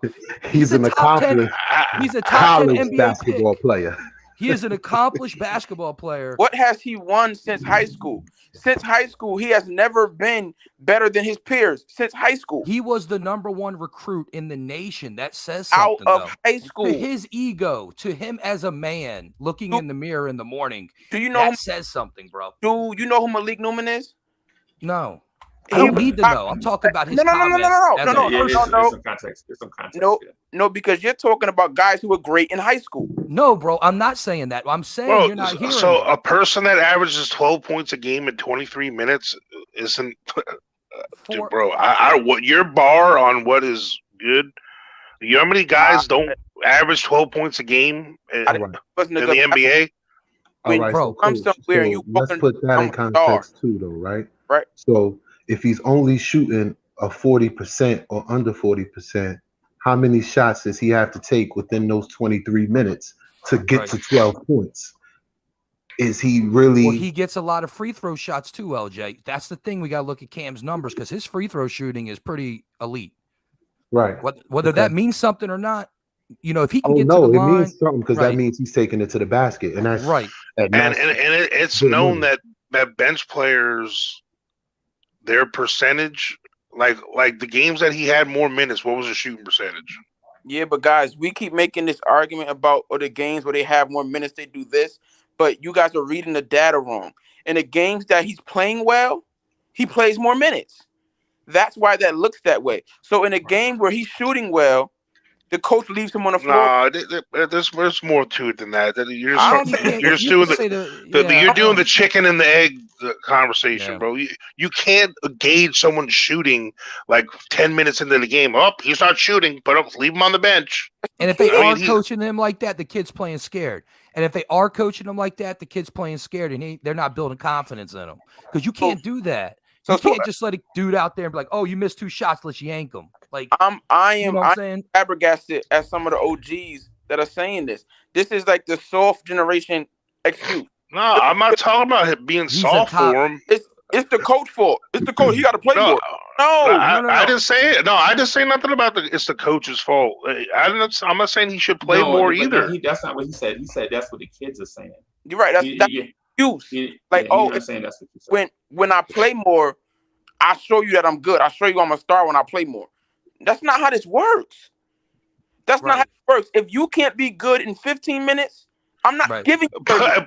But besides his shoot percentage, I mean, he's shown he's been good the minutes he's been in there. To me, it's just he's been injured. I mean, we can go down the list. He had 16 minutes, 2 for 4 from the field, 2 from 3 for 3, 2 for 2 from the free throw line, 8 points. He only got 16 minutes. Why didn't he play more? He was shooting good. Why didn't he play more? That's a nice game to me. That's a nice game to me. Like I've honestly watched games on like last year of the Hawks when he was in the game early in the game. He had like a quick 8 points on like 3 or 4 shooting or whatever, and the next thing you know, he only plays 2 minutes in the second half. That makes no sense to me. Like what? To me, that's his fault. Like that's what I'm saying. Like. He got pulled. Like when you say that crap, I don't agree with that. That's how the NBA works. You have to come out the next game and guess what? Do it again. I agree with that. I agree with that. All right, so it's his fault that he can't replicate that production game to game. That's nobody's fault but Cam Reddish's fault. You might be right about that. But it still doesn't change the fact that the guy is a top 10 NBA pick, came to New York City, like Freezy said, and said, I believe I can be a star. There is nothing wrong with somebody saying that about themselves. Not at all. I like that attitude. I like that attitude.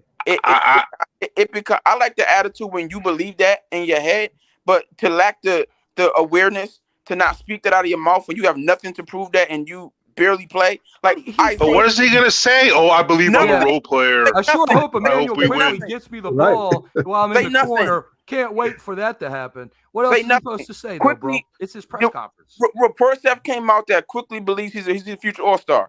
You've never heard him say it out of his mouth. Say nothing. Because no one interviews him. No one's interested in what he has to say. That's why.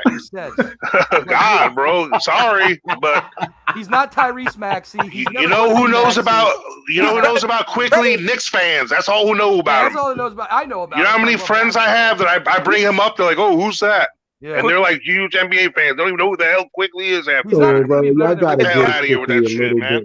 Quickly is better than Cam Reddish. No, I think Quickly's. Trust me, I like his potential. So what's your point? It's just you're delusional sometimes with that. Yes. Yeah. Let me just point out this one thing about Cam. Right. The reason why I think Cam is polarizing is because a lot of us see the physical potential with Cam, but he doesn't produce at the level that of our expectations. Let me put it that way. He's been injured. We got Coach. I know. Yeah, I've been listening to y'all. Let me just right. I just want to say this thing because Cam is right now. Cam is trash, and no matter what excuses we make for Cam Reddish is about himself. Basura. No matter what he thinks about himself, he's not good. Right, and so no matter. And the thing is I don't want to say that about a young Knicks player because we want all of our players to be good. He is only 22, man. And next year he'll only be 23, and the year after he'll only be 24. And you hit 25, you're done. This is 25. That's it. It's over. And so just y'all, hey man, just let's pass this mic some. Okay. Let's pass this mic some. So I'm not into this. The player is who he is right now. At the moment he is now. That's what he is. He's 22. Oh, that's what he is. Okay. Well, sell us on something that changes our mind. Every top. Coach. Don't interrupt, Coach. Let Coach. Okay, I thought you just asked me the question. I'm sorry. Right, I did just ask you, but you ain't said nothing. I'm about to. No, I'm saying before this, for the last 15 minutes, you have said nothing. Really? He was saying, "Don't interrupt you." He was saying, "Don't interrupt you." Right now, what I'm saying let you talk. Is now we giving Coach the mic so Coach can sway us on Cam Reddish. First of all, the whole bringing up Cam, I wasn't trying to convince anybody about Cam Reddish in the first place. I don't know if y'all were listening to the whole guy. He was only brought up with the whole Grimes or Cam as far as being part of the trade and giving him a chance to cook a little bit if he is going to stay here. That's what my original bringing up of Cam was. I'm not here to pound my chest and saying the guy should get 30 minutes a game and be our starting small forward. Okay, I'm not here to say that. I'm saying he has the potential to be. He's got that home run hitter potential. You know what I'm saying? He has a chance to be a home run. Okay. Now, our patience with that is what? I don't know. Is he worth more now to us as trade bait? Then so be it. If he's worth if that's going to help the Knicks be better, then fine. Okay, but in the end, to me, for y'all to say that just Cam is trash when he's 22 years old and averaged 12 points a game in the NBA, okay, that to me that doesn't mean he's trash and he's never going to be anything. If you go to every all-star wing player in the NBA right now, when they're at 22 years old, look at their stats, and then you just say that's who they're going to be. Go back to Jimmy Butler when he was 22 years old. Go back to Jimmy Butler when he was 22 years old. Go Paul back to Jordan Michael when he was Jordan 22. at 22. Michael, and then look at their stat lines and look at all that, and then stop there. Don't look at any other seasons after that, and be like, that's who that player is going to be. He's trash. Like that's what you're doing right now for Cam. That's all I'm saying. I'm not saying. That's valid.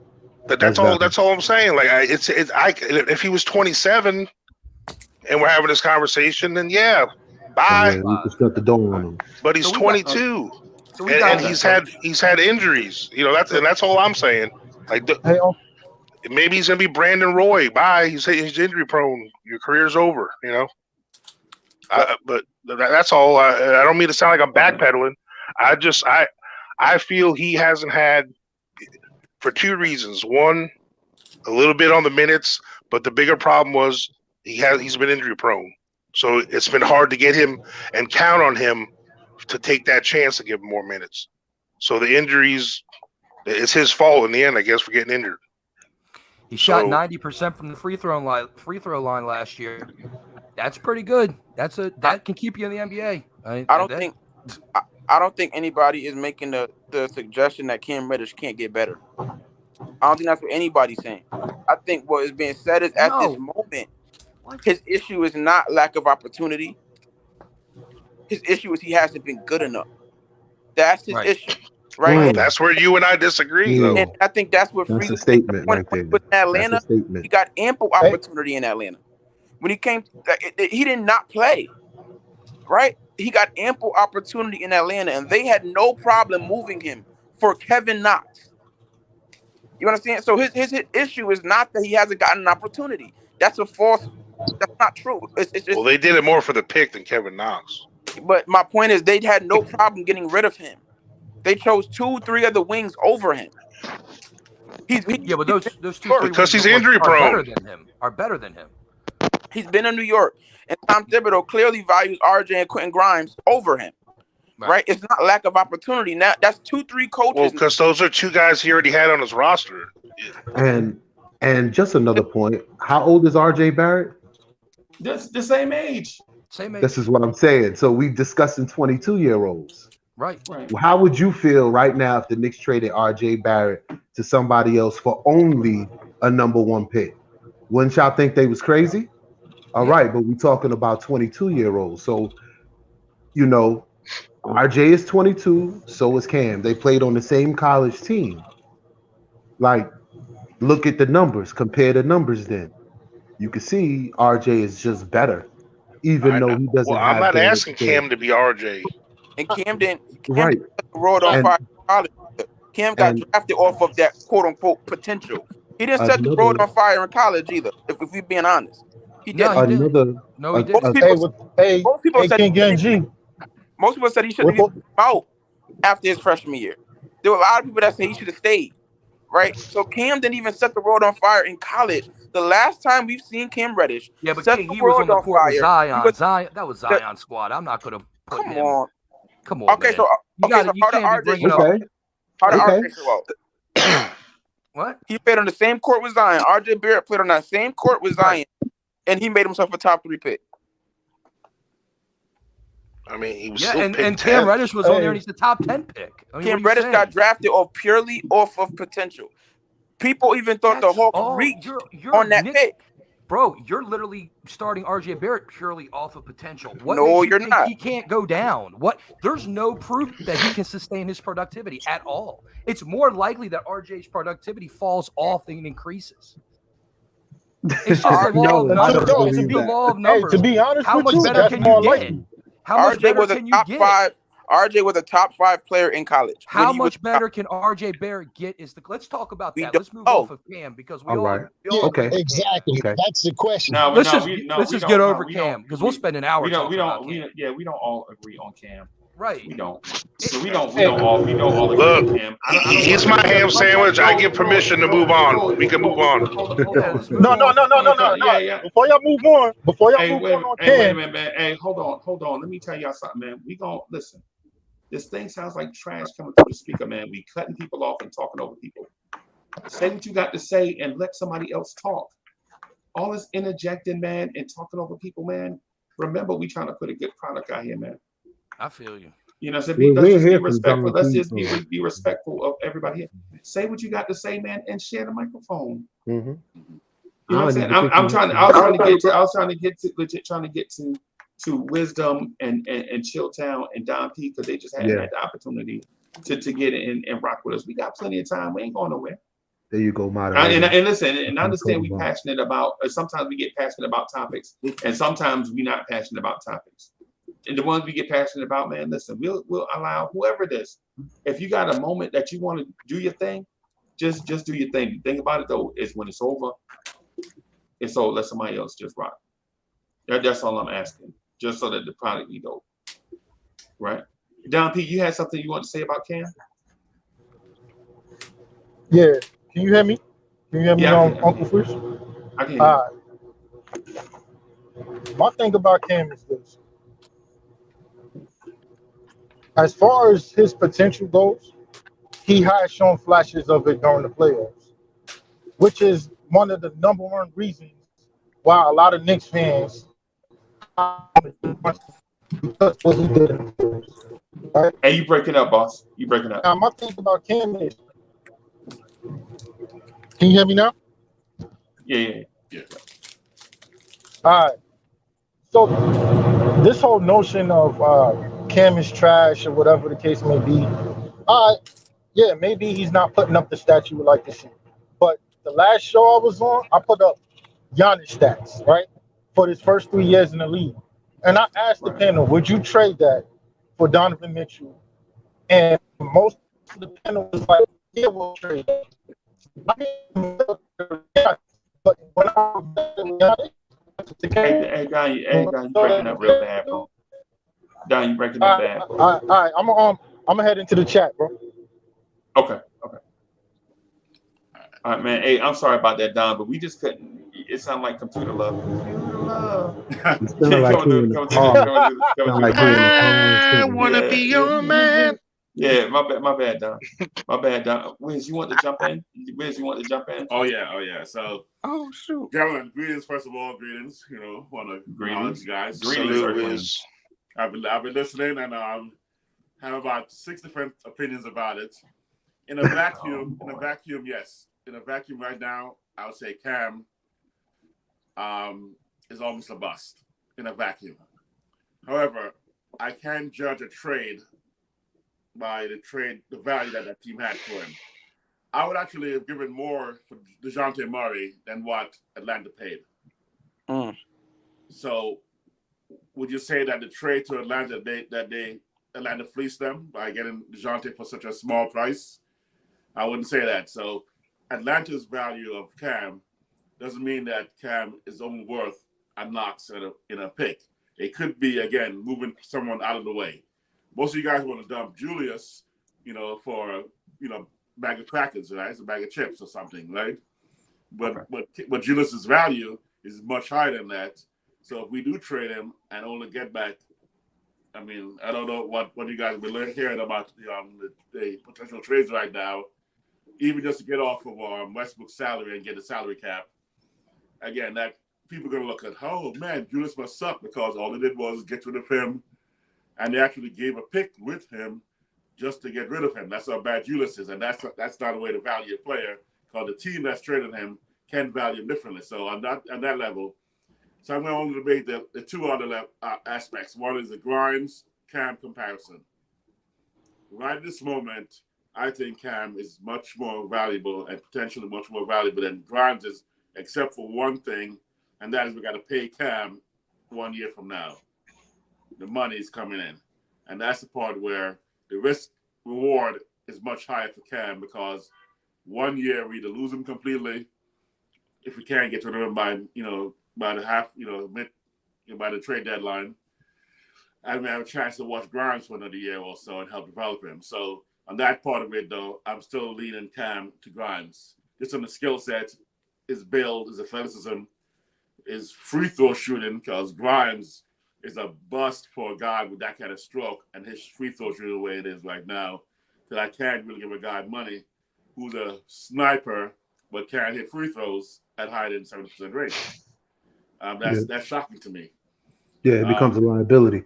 Exactly. Now the RJ Cam comparison, again, the trade position is not always debated or dictated by whether a guy really is valued at a 3 pick versus an 8th pick.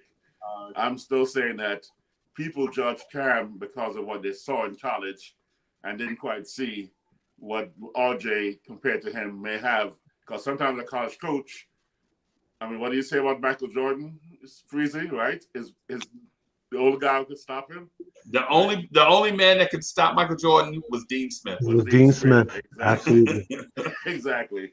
Right. So Krzyzewski could have been the guy who stopped Cam from really flourishing in college. No, Cam Reddish had an abdominal tear at Duke that limited his mobility. It's always something, huh?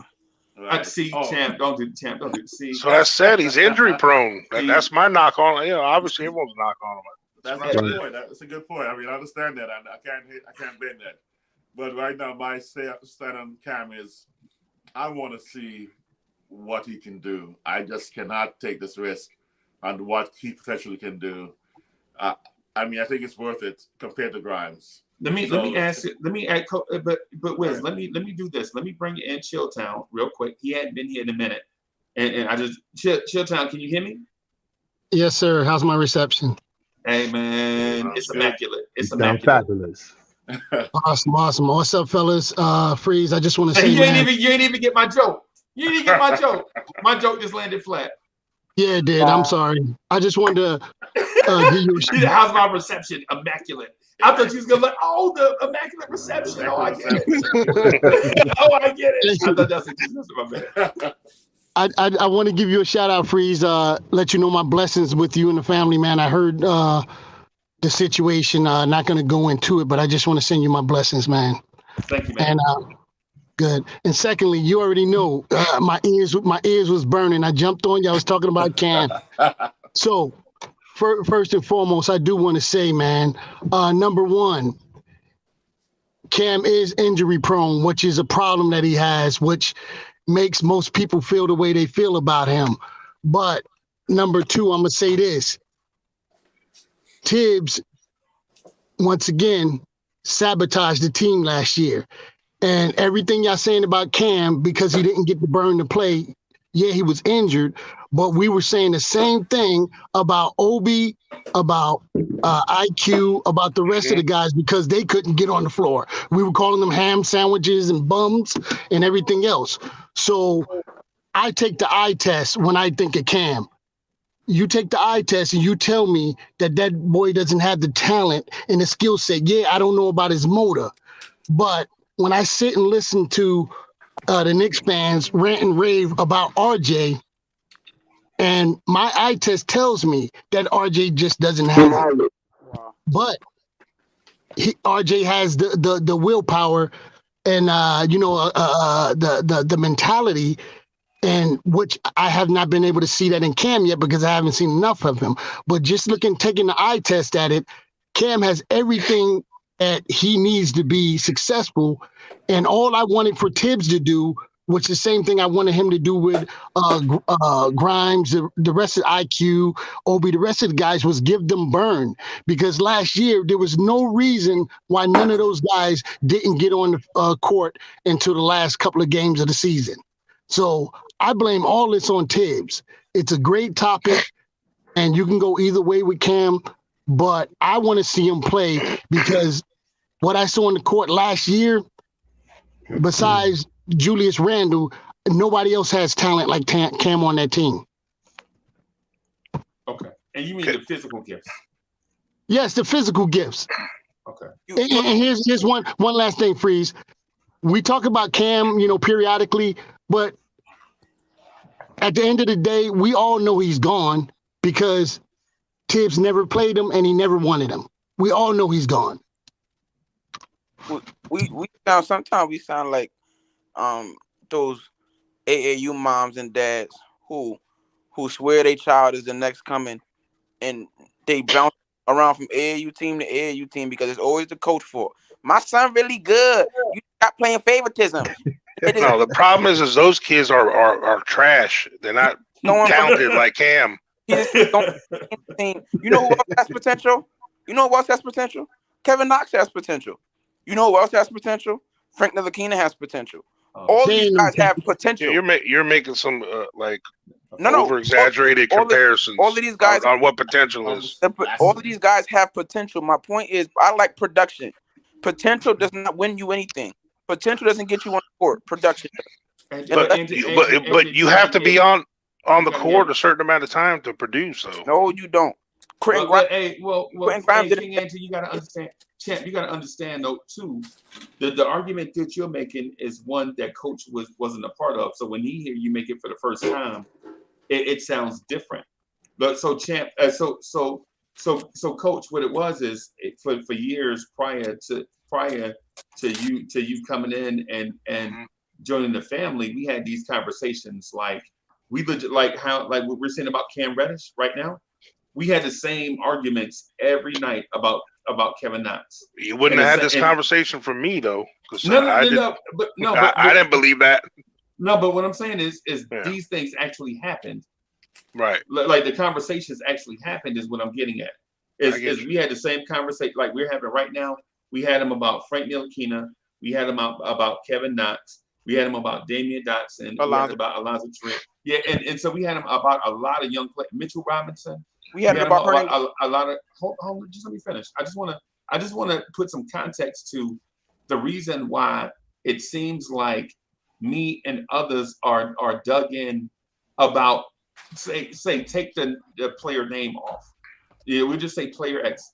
Player X is a young player with high upside, not getting minutes. The fact that we're digging in is not because we have a disliking for Cam Reddish, or the point that you made, Coach, is that we had been through this. We've been there and done that with other players, and so when we hear it, we're like, oh boy, this sounds familiar. So we're not trying to turn this into. We're not trying to turn it into a dog pile. What we're just trying to do is say, man, you know what? This thing just sounds familiar. I'd like to retort on this one, if you don't mind. All right. Okay, but the difference is, okay, Cam came in and to have all these strong opinions about a guy that's only been here for 15 games for us, and he only had like 14 minutes a game, okay? It's to have that strong of an opinion on somebody that you don't even know who the hell he is yet. It bothers me. Okay, that's the part that bothers me.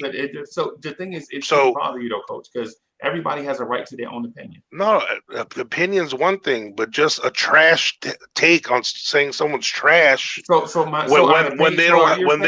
opinion is trash. So our opinion is trash. No, I'm saying the basis of your opinion, because you can't. So the basis you can form an opinion on somebody like the day you watch them, like after one game. But your opinion is right.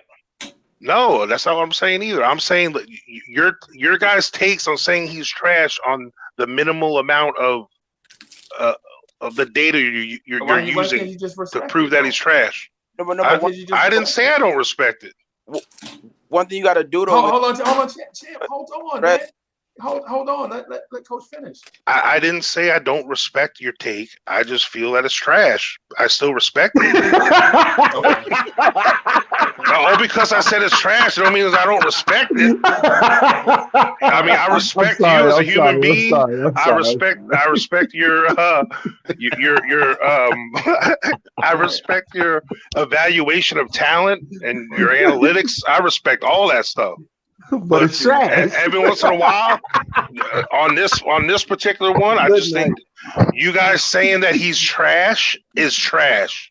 I'm not saying that your opinion is trash. You know what I'm saying? Like, so Coach, just for clarity, when I said the thing about Cam Reddish, I said right now in this moment, Cam Reddish is trash. That's what I said. And did you hear me? Did you hear me say that? No, I agree with that. Yeah, no, I did say that. I said that. I know. I said you did say that, but then a couple of sentences later, you said, "Well, Cam is just trash." Like you said that. So, but the point I was trying to get at the comparison of I think people jumping the gun with that strong opinion of him being trash is his comparison to Jimmy Butler, like someone like that. If you look at Jimmy Butler's third year in the NBA. He was 24 years old. He was finally given 38 minutes a game. Okay. His first 2 years only had 8 minutes, and he averaged 2.6 points a game. And the second year in the league, he averaged 20. He was 26 minutes a game, and he only averaged 8.6 points a game. And then his third year in the league, the same year Cam Reddish has been in the league now, he averaged 38 minutes. He finally got minutes. But he only shot 39% and he averaged 13 points a game. So, by your guys' philosophy and what you consider trash, just by looking at that, you're already saying he's trash. But Freeze, can I respond? Hold on. Real quick. Let me jump in real quick. The word trash never came out of Aunt G's mouth. I never called Cam Reddish trash. What I said was that I was just pushing back on the idea that it's because of lack of opportunity. That's all I said. Is that him not getting the minutes or the production is not for lack of opportunity. He's gotten opportunities. Let me jump in real quick. On the Hawks. 2 points. Number one, if we're gonna take that theory of first year, second year, and compare them to perennial all-stars nowadays, I think from a player archetype standpoint, Quentin Grimes is closer to Jimmy Butler than Cam Reddish. That's number one. Number two is they're completely different physical players. And my thought is RJ Barrett and Quentin Grimes both play better within a structured offense than Cam Reddish does. Any NBA player can run the 90 feet and dunk on a fast break. You ain't in the NBA if you can't do that. But what makes an NBA professional basketball player is under 2 minutes, we running this structured X and O offense. I'm taking Barrett and Grimes 10 times out of 10 over Cam Reddish. That's the safe bet. The book that's really out on Cam, you can't really compare him to Jimmy because that's what I'm saying. You can't. Dating back to even when he was a teenager, it was always between the ears with him, and he would say it himself. Like, you can't just assume he has the IQ and the acuity, like the natural feel for the game beyond being able to isolate and hezzy a few times and do a pull-up. Like, a lot of guys in the league can do that. A lot of guys can beat their man one-on-one, but can he put it together and give you both ends consistently for 30 minutes a night? And I have not seen it. Atlanta has given him the option between the times he's gotten injured to show that, and they went with the other wings that they've had on those teams over him and paid other wings over him. I'm not asking for that. Just a little, you guys all know. I just was trying to appreciate his ability and his possible ceiling, and I'm not really asking for 30 minutes a game from him. I'm not asking for him to be a superstar for us. I just think he has value if he becomes something. And this is why in the past, and I've said this conversation to Freezy many times when we've talked off panel. This is why I have not brought up Cam Reddish before, like the way Shy Gunner brings up IQ, because I didn't want this whole, rabbit hole to start, because it's going to turn into something bigger and different than it was supposed to be. Nah, Wait, Freezy, can I get in here real quick? It was fun though, but I just don't think potential is a premium in the league. There's a lot of guys with potential.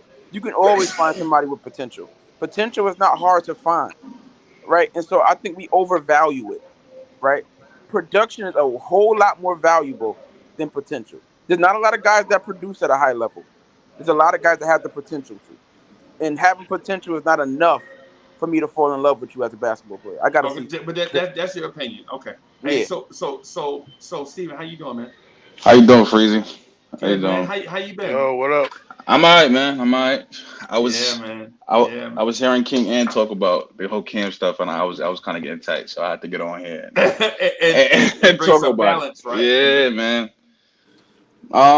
So my thoughts on Cam. I agree with y'all. Like how he's playing right now doesn't give me any like comfort for him to get a bunch of playing time. But last season, the way we finished with 37 wins, Tibbs should have put not just Cam, but quickly Obi all on the court just to give them NBA minutes so that they could get comfortable on the court. Like by giving them minutes, you never know. Like you could have boosted their value and trade them, down the line.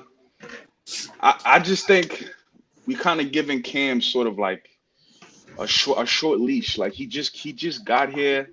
Yeah, I get it. He's been injury prone, and that's my knock on him too. But it's more than the potential of Cam. It's just Tibbs not being able to play Cam and quickly and Obi and give him a bunch of minutes the same way RJ plays his minutes to show his numbers for them to really show something.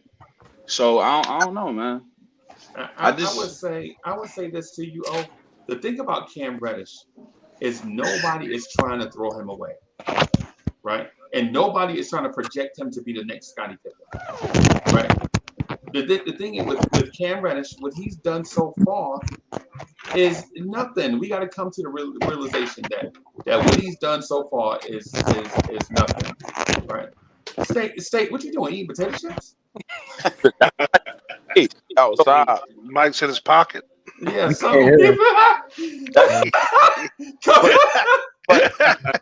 Coach said, "Get the mic out your pocket, bro." Nah, that's not me, bro. I swear to God. All right. Oh no, that was probably me, fellas. I just put my sweater on. There was an LG's pocket. Oh, there it is. All right. Hey, so Sally, you've been listening to us, and I think you were on one side of the Cam Reddish argument, right? So where do you stand on the Cam Reddish topic? Where do I?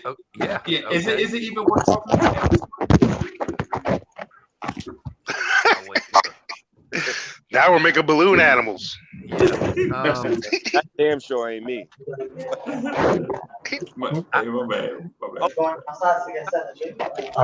Yeah, I don't even. I mean, to be honest with you, like I can see both. I like to see both sides of the conversation, right? Like that's just me. So I agree with you.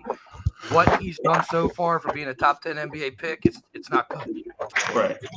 But I also agree that he's better than a lot of players in the G League.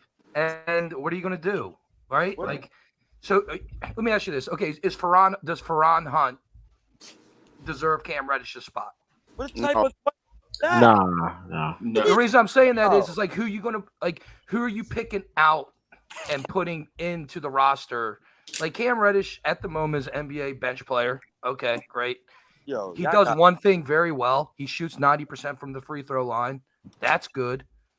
And he has size. If he can't stay on the court, he won't have a career. I mean, Unc, what type of player got on here tonight, man? You got to listen to the entire thing though. So what type of what? What he's saying is if Cam Reddish deserves minutes, why does the Knicks need to give him minutes? Why can't he earn those minutes and All beat right. out other players to get on the floor. You know what's wrong with it. The word, we need to ban these words from Knicks talk ever. The word earn, we need Exactly. to ban it. We need to ban it ASAP. Exactly. Thank you. Yeah, 'cause Thank you, Tibbs State. don't coach that way, bro. No. Tibbs didn't coach that way. I don't want to. Don't get me started on Tibbs. I'm outside. Don't get me started. Okay. How dare y'all talk about Cam Reddish? All right, let's trade Cam Reddish. RJ Barrett, 6'7". Who the hell when RJ Barrett sits down? Jay Crowder. Go get me Jay Crowder. Jay Crowder. Come on, man. We'd be happy if Cam. I can't do it. Freezy, I can't do it with the nonsense. I can't understand you, State. I don't know what his take is. I don't know if he likes him or don't like him. Nah, like No, he every other word's wants muted. he wants him on the team because of the positional fit. Like that's my whole point. Wing, but we need a big wing. But the problem is we talking about him damn near how we talked about Anthony Randolph or DeMar Johnson. Like we thought these guys were gonna be that big. I never thought that. What? Nah, man. There's a lot of people that I believe that. We thought Jeremy Tyler was gonna be good for a minute. We thought Jeremy Tyler was gonna be good. I don't even know who these players are. I'm not gonna lie to you. Yeah. Theo Pinson. The man Anthony, there's a name for you. To make a Cam Reddish point. What is y'all point about Cam Reddish? Because he has all the potential in the world, but are we ever going to see it? No, originally, I mean, I know what you're saying. I'm not gonna do that for easy. Talk about why it was brought up in the first place. Don't know if we're ever going to see his potential. So State, man, we were just talking for an hour about that question that you just asked. We legit was saying as a group, and it did get heated a little bit, right? But the thing we were talking about is all of us want Cam Reddish to be here. Nobody is saying that we don't want Cam Reddish to be here. What we're saying ultimately, though, is with the minutes given, you have to show us something. Oh my God! Right? I know. And so the thing is, say, listen, you're gonna lose this argument in a fantastic way, bro. Because for one, people are gonna say Cam Reddish need minutes. Well, how many more minutes? More than 25 does he need? Right? He didn't get 25 minutes. He only got 14 with us, though. No. Stop it. So okay. Freezy, I watch games twice on night. Hey, State, you are not the only one that watched basketball. All right, and Cam Reddish got DNP'd 4 straight games. Yeah, that's a fact. That's true. Right. When he first got picked, we was 1-6. Come on, don't do me like. And I also saw Cam Reddish play live in person. I didn't see it on the app. I watched it. I watched Lloyd Pierce go to Cam, point out stuff on the floor and coach him up during a game, right? Point out stuff and feed him the ball, and he kept bricking. That's one game. That's one game. But listen, this is what I'm saying. When we expect the thing I think what we get away from is sometimes we use the flip mode on a thing like one person is the only person that can look up stats or watch a game. Nah, bro. I've been in State Farm Arena multiple times. Bro, I live close to Atlanta. I go to Atlanta games when the Knicks is there, bro. Come on, man. We can't just say that one person's the only source of information. But it sounds ridiculous. It sounds like we sound like a madman when we say that I saw the game. So what? So did 10 million other people. I understand that, but that coach is fired. These coaches you talking about that's true. Was fired. Right. And the coach that replaced him was okay with him getting traded. Okay. So what's the point? Okay, cool. He traded us. That's better for us. But I think Freezy, Atlanta just made the decision that Cam was the odd man out, just like Herter became the odd man out a year and a half later. So I don't think it's that Cam didn't earn the minutes. I felt like Atlanta felt like, okay, Cam is too injury I think they prone. would have kept Herter if they didn't get Murray. Right. Yeah, But that's the only listen, reason they traded But Herter. they but that's based on what though? But He became the odd man out based on what? how many injuries. how many times do you become the Rotation. odd man out He was before the that's most injured. yeah, So I but think that's Essentially, he was the less productive. Kevin Herter? Period. Whether Cam Reddish. Cam Reddish. whether it's because of injuries or not, essentially he was the less productive. And the other wing they had is injury prone, and they still chose DeAndre him. Hunter And is they also still injury chose him prone. over Cam. Yeah. And he's there. He's there. after you're the odd man out a certain number of times, that speaks more to you than it does to the team that keeps saying you're not what they're looking for. Like he's the common denominator. You can change his coach 4, 5, 6 times. If each coach says the same thing, they're not the problem. And I'm gonna keep it a stack. If a decent rotational wing player in this league is worth more than a late first round pick that we gave up. Touche. Excellent point. I agree with Gave that. up a late first rounder, and that's worth more. A decent 6'8", 6'9" wing player that can play two ways is worth a hell of a lot more than a late. It's why first Brooklyn rounder. traded a late first for Royce O'Neal. So Right? this combo. Wait, hold on. This And you combo know, trading our Cam. front office thought Right. highly of him because they gave away our first round pick and our first round player for him. So our front office thought highly of him as well. Yeah, we all do. We all do. But You know what I'm saying? we all think highly of him. We just want him to be more productive. Productive. That's it. Can we stop doing that? Can we stop doing that? Because y'all talking about wanting him more productive. What about Tibbs? Oh, Why can't Tibbs be more productive coaching? Y'all always. I don't disagree with that take. What he said. You know what? So let's stop talking about I'm with you on that. I'm with you on that. coach, because I'm hearing about the players a little too much. Y'all talking about Reddish I'm with you on that. Tibbs need to be productive coaching. Let's start there. LJ, though, the thing is, if the team thought that Cam could do better on our team, why wasn't there a plan to give him minutes before even trading for him? Well, that's true story. I kind of posed that question earlier. I said, well, was this just a bad trade all around? Or was we not in synergy? You know what I'm saying? Like we already had Obi, Randall, Grimes, Barrett, all 2/3s, even Randall, maybe /4s, vying for time on the floor. We put another young player in there that has tremendous upside, but when is he going to see time on the floor? We already trying to divide 40 minutes between 5 people. True. You know what I'm saying? The only And reason I don't think it's a bad trade, LJ, is because we can still sell somebody else on his potential. Like this is about. that's not. We didn't come to that yet, though. We're not there yet. We may lose him for nothing. Cam has We about may end up losing him for nothing. Yeah, but we don't have to lose him for nothing. The Lakers want him right now. We could trade Cam Reddish to the Lakers right now. They take it. We could probably get a late first round pick for Cam Reddish right now. Probably, yeah. Why would you But we don't want to do that because ultimately what we want to do is see Cam Reddish in training camp. Right. And then see Cam Reddish during the season. Yeah. Bro, right? I just don't want to give up on him before we get a chance to really see him in real action. Right. We haven't seen him in real action yet, really. What New York Knicks fan doesn't want to see a 6'7" uber athletic swingman in New York? There's no New York apparently fan quite a that don't few. wanna see that.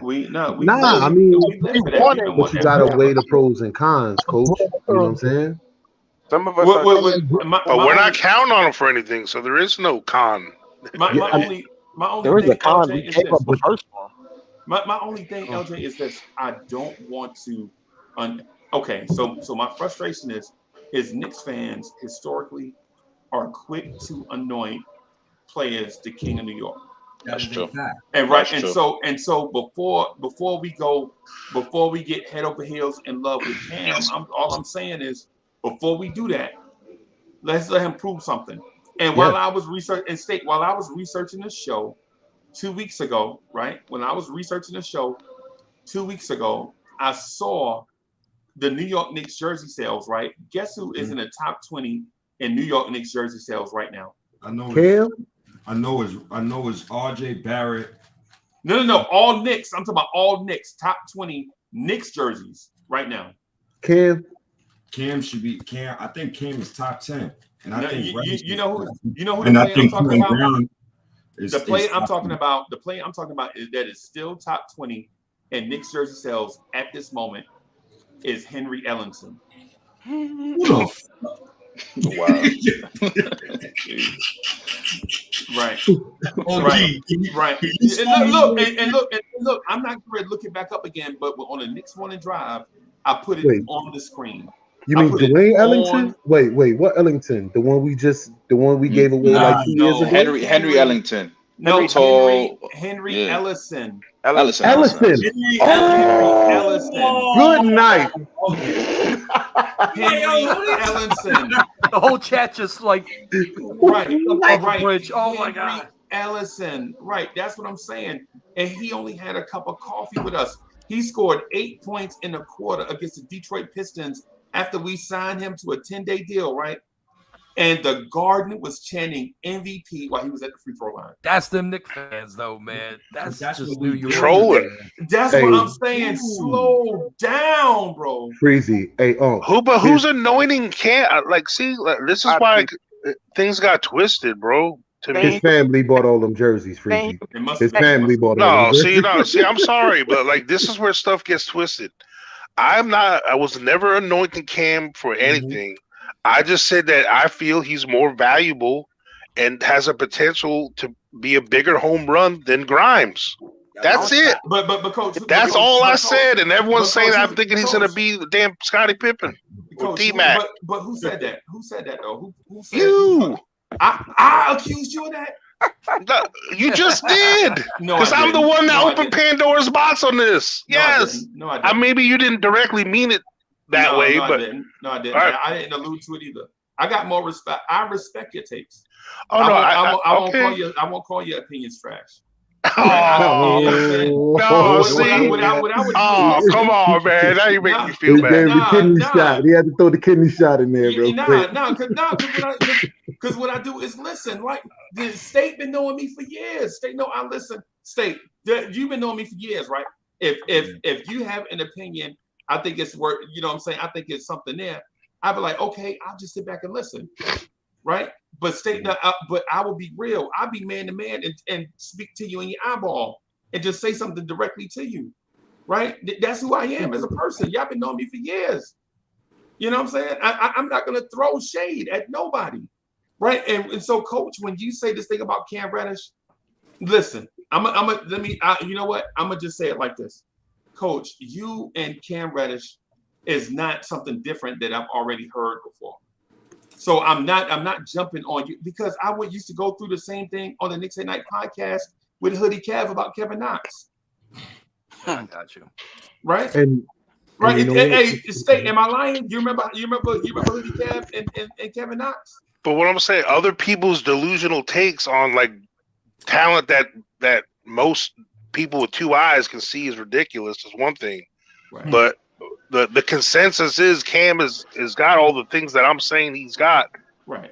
For those reasons. So, but I'm not anointing him to be, bigger than what he's going to be. I never said you was. Yeah, all right. I never said you were because think about it. Have you ever bought a Henry Ellingson jersey? Hell no. So why would you assume that I'm directing this towards you then? No, I get you. It's just I really wasn't feeling like you were coming at me in general. I was just defending the Cam take in general. Right. That's all. Nah, you are man, bro. You are man. I didn't take it personal at all. I'm straight. To break down that take, Coach, you said two things. You said you feel he's more important and his upside is more than Grimes. To me, those are two different things. No, not really important. Upside. Oh, okay. It was more valuable. Okay. And also, I don't want to downplay the coach. Like I don't want to downplay the potential of some of the previous guys. Like you can't tell me that after Kevin Knox that first summer league game, we weren't watching him like, oh shoot, we might have one, right? I thought Knox was somebody. I thought he was. I like the way I like his length and all that. Like he showed some things. I was there with that a little bit too.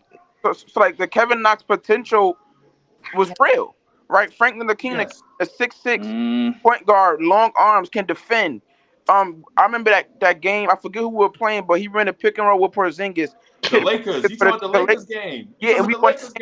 And on the front page of the New York Post the next day, it said "Future," right? Yep. That was real, right? Frank against Lonzo. Right. Against Lonzo Ball. Yeah. So we can't look back in hindsight and say, "Oh, those guys were never talented like him."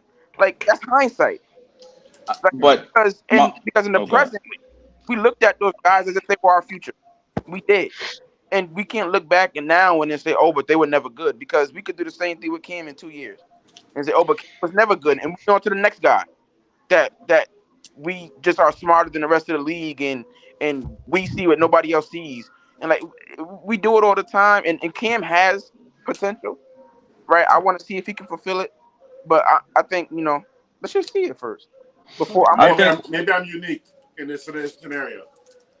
I never saw Frank. I never saw Knox. Me neither. I still don't really see RJ. Sorry, but Me I can see neither. Cam more than I see RJ, and I'm still on the fence with Grimes. So maybe I'm just a pessimist. The reason why That's a good sports fan. I'm always a pessimist when it comes to sports. So the reason why I think Cam is sort of separated from Knox and Frank is because I see Cam more as a playmaker for us, but I think Tibbs is not using him correctly. That's my opinion. I think throughout the season we saw Cam find Mitch, find OB, find guys easily. And I think if Tibbs would play him with the second unit and relieve the ball pressure off of quickly and give it to Cam and have him bring the ball up and run the pick and roll, I think he could show us something playmaking wise. Like So I was thinking he need to have the ball in his hand. Right. Like don't put him in a corner where he's gonna chuck up a shot and then go back on defense. That's I wanted to see Cam on the ball and have him play make. Sort of like what, and I'm not comparing him to this player, but sort of like what Brandon Ingram does for the Pelicans, right?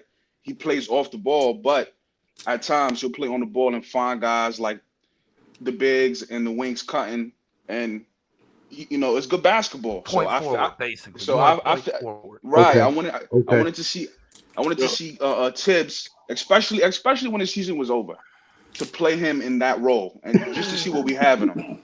But but the thing is, we have seen Cam in Atlanta. That's crazy. Crazy, wow. I'm just saying, bro. It's 2022, bro. When's the last time Henry Ellison played a minute for the Knicks? What are those? Right. And basketball.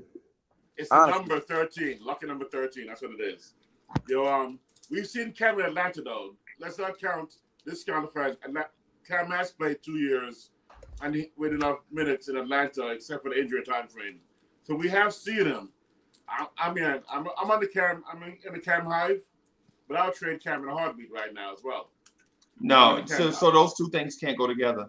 No. You can't be in the hive and say you're willing to trade them. Those two things can't. Those two things can't go because the thing is with the hive, right? The thing is with the hive, like the Bay Hive, like you never hear people in the Bay Hive say they like Rihanna. They trade Beyonce for Rihanna. You would never hear them say that, right? But bars. right. No. Yeah. Okay, yeah. But if it was R. Kelly and Prince, I'm trading R. Kelly in a heartbeat to get Prince. It's a different level. Rihanna and Beyonce are too close in level to have that trade. I'm looking at Cam for Donovan. Yes, I'm putting him in that trade. Oh yeah, of course. I mean that's kind of trade. I mean, Cam for a star. Well, that wasn't the question. It was Grimes or Cam. If you had a choice of the two, which one would you give up? So Grimes and Cam, yes. Grimes is gone instead of Cam for me. The good thing is we don't got to shoot. Yeah, we ain't got shoes. I'm trading RJ. Go ahead. Man. Whoa. See, this is how RJ. Why would you trade Here we RJ? go. This is how beef started. Y'all gotta start putting some respect on RJ name. Here we man. go. Y'all gotta start putting some respect on that young boy name, man. This is how beef started at night, man. That young boy carrying. He's 22 years old out there in the Mecca carrying the #1 carrying the franchise out there, man. Put some respect on that young boy with name, no man. guards. Let me move this. State, can you hear me? State, can you hear me? Yeah, I can hear you. Hey, bro, I got to ask you a real question, man, because the Cam thing was taken way out of context by, and probably more so by me, but by others too. But the thing is, I want to say this about the future of the Knicks. I want to say this about the future of the Knicks. I believe Leon Rose. The thing you're saying about Tibbs is accurate. We don't want to say nothing about Tibbs. Whatever it is about Tibbs, you're right. We don't want ain't nothing to it. You know, we just agree with you, right? The thing about the future of the franchise, though, do you believe that? And I'm asking you your opinion, just what you believe, right? Do you believe if you trade for Donovan Mitchell, that you can improve the roster to that level where the Knicks can contend right away? Not with just the Donovan Mitchell move, but say the subsequent moves after. Do you believe that can happen? And if you can't, and this is we've been talking on Twitter for a minute, right? And if you can't do that, right? And I just want you to go on this. I just want you to go on it. And if you can't, do you believe the Knicks can rebuild through the draft and get those guys and just bring in babies and get to that goal that we could get to with, say, a Donovan Mitchell and whatever said. I think we got enough. I think we got enough, man. I think we got enough. That's why I'm all in on the Donovan Mitchell trade. I don't think we need to worry about tanking this whole decade after we get Donovan. Like people, like the way I view some of these pieces, like Mitchell Robinson and RJ Barrett, I guess my faith in those guys is higher than other people. That's the best way I can answer that, because people who think about the next move after the Donovan move, I'm not even thinking about that. Like, I'm thinking about how I could smash the Eastern Conference next season, like right now. The next move is the next move. Man. When we get there, we could get there. But let's get over this first phase first, right? We still in the phase of we don't have a direction. And what I mean by that is that power forward position is basically going to tell me all I need to know about the Knicks. What are we going to do with Obi and Randall? Are you going to trade Randall or are you going to trade Obi? Because if you're going to trade Obi, then okay, it's no more developmental stage. I want to start winning. You're going to trade Randall. We still got to develop Obi a little bit, honestly, because he ain't putting up 20, 10, and 5 no time soon. But at the same time, it's like, you got to do the Donovan trade now. I feel like RJ Barrett could be a future All-Star. I feel like Mitchell Robinson could be a Defensive Player of the Year candidate. I'm not going to say he's going to win the award, but I feel like I got belief in Jalen Brunson. Yep. Jalen Brunson's a damn good point guard.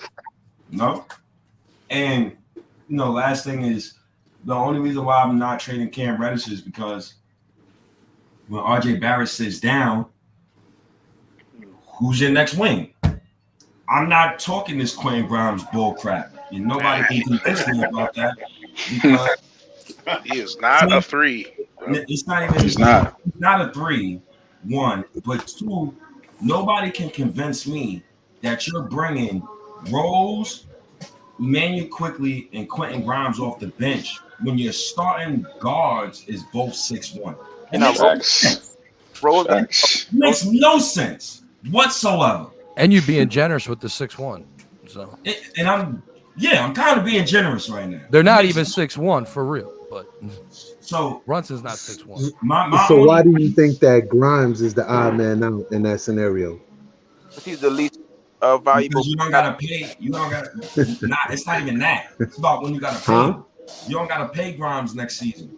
Wait, hold on, maybe. Reddish. So State, you're talking to the downside. Maybe I froze up. I didn't hear the response. My fault. Maybe I froze up just now. He was good. He was on a roll. Bro.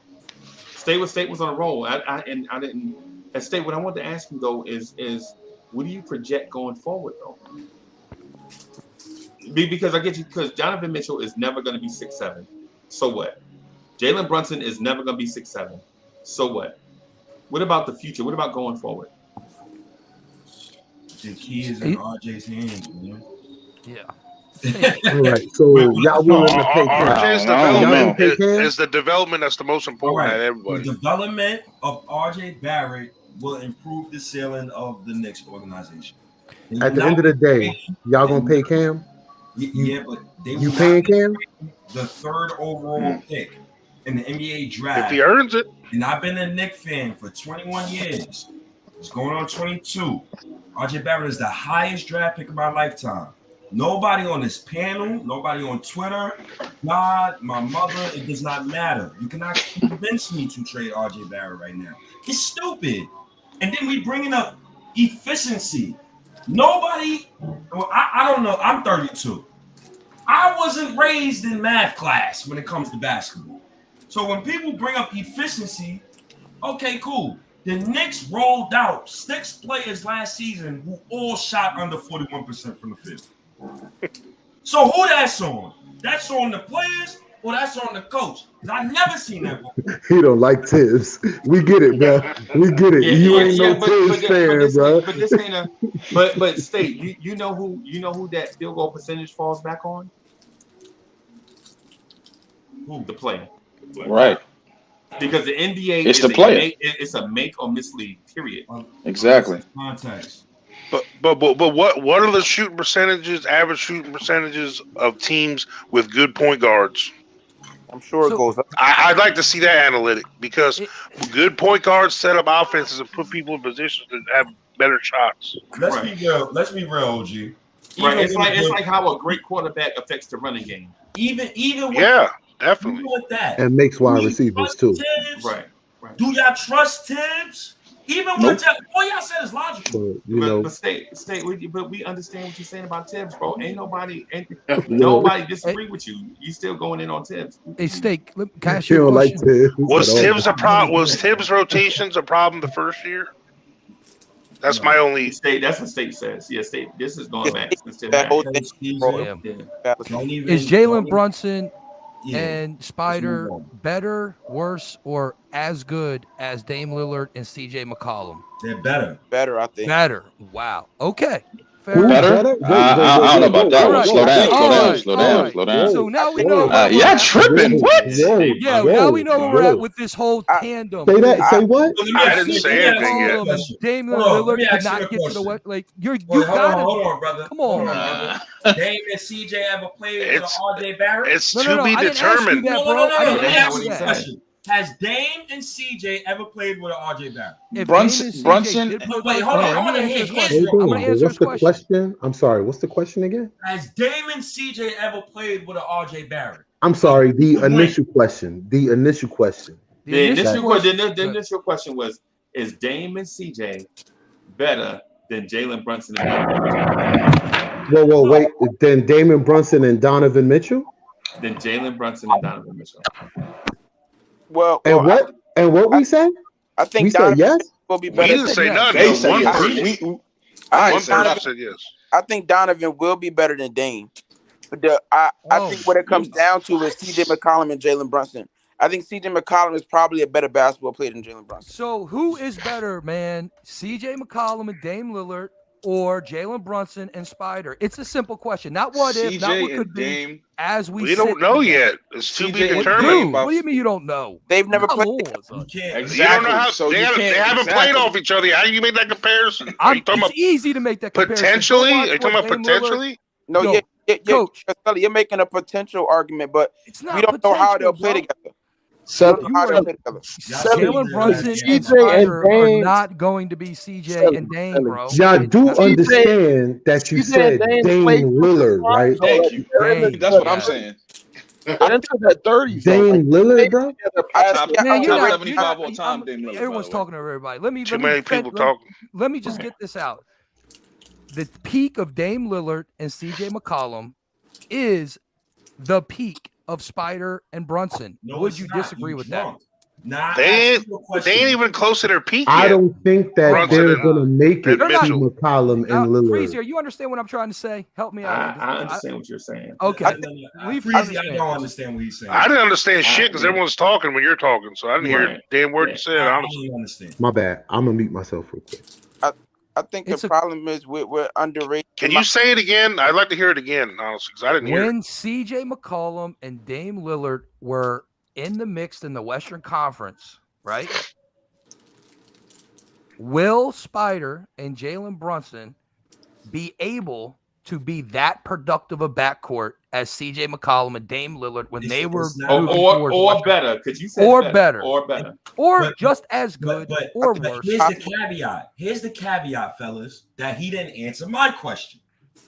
Has Damon CJ ever played with an RJ Barrett? And I will answer your question. Of course they haven't. State. So RJ Barrett played. Of course they haven't. That matters. So if it's of course they haven't, then how can we say? Because I'm going to answer your question, State. And the reason is if CJ and McCollum did play with RJ Barrett wouldn't be shooting the ball.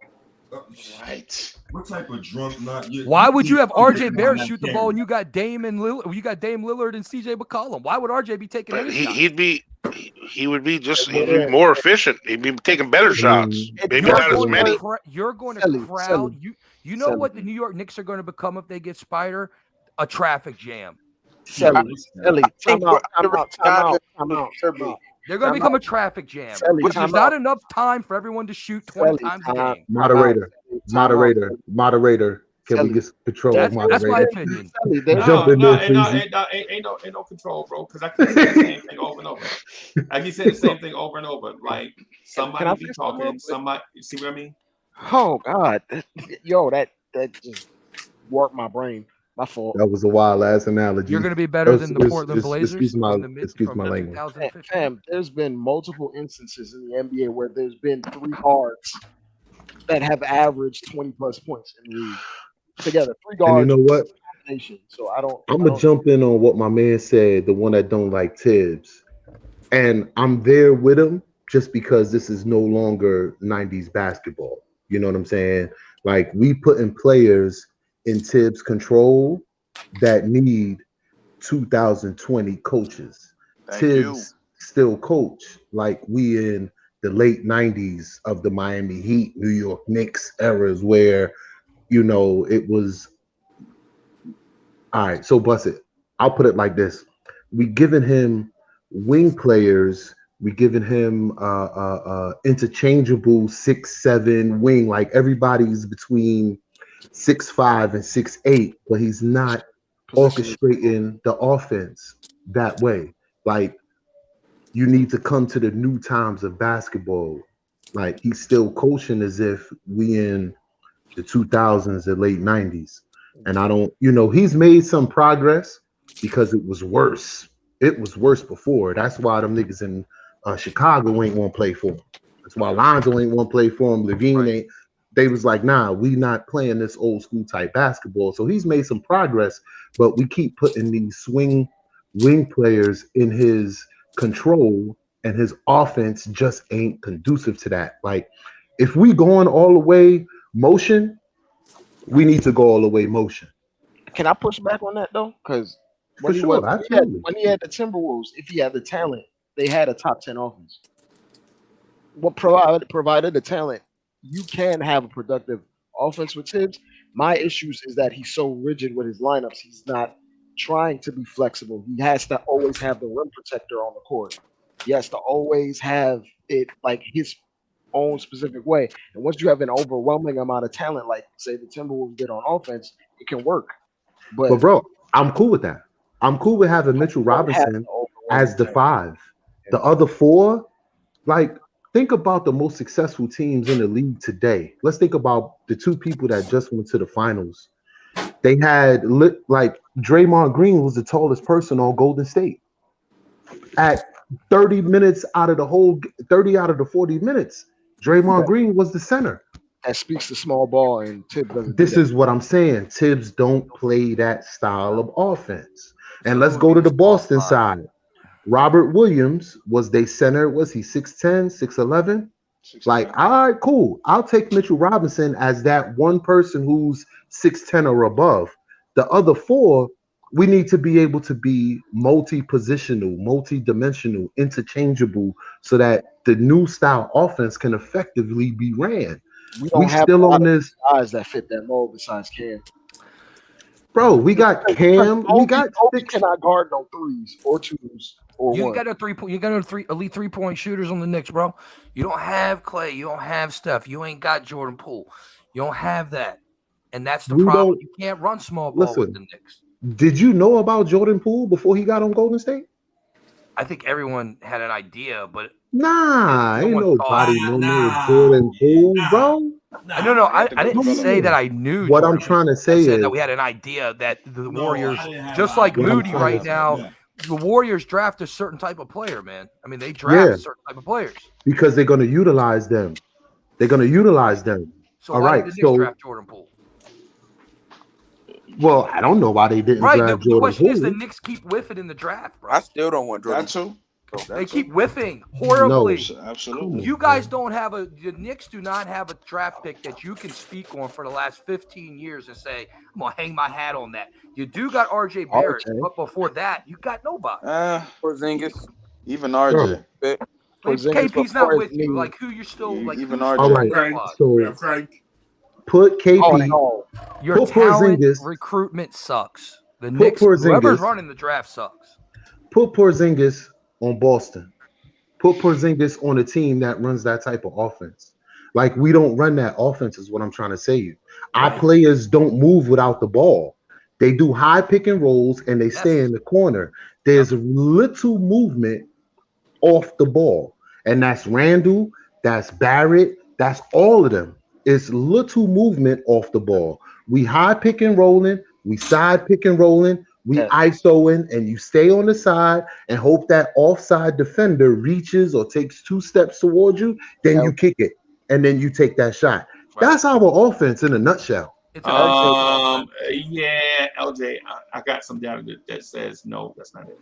City for real, thank you for the generous contribution. City for real says, we love New York. Thumbs up, City for real, my main man. City is in the building. Hey, City, we love you, bro. City for real is in the building. What's good? Hey, so LJ, this is the thing. And I say this often, and it seems like I'm spamming y'all with it.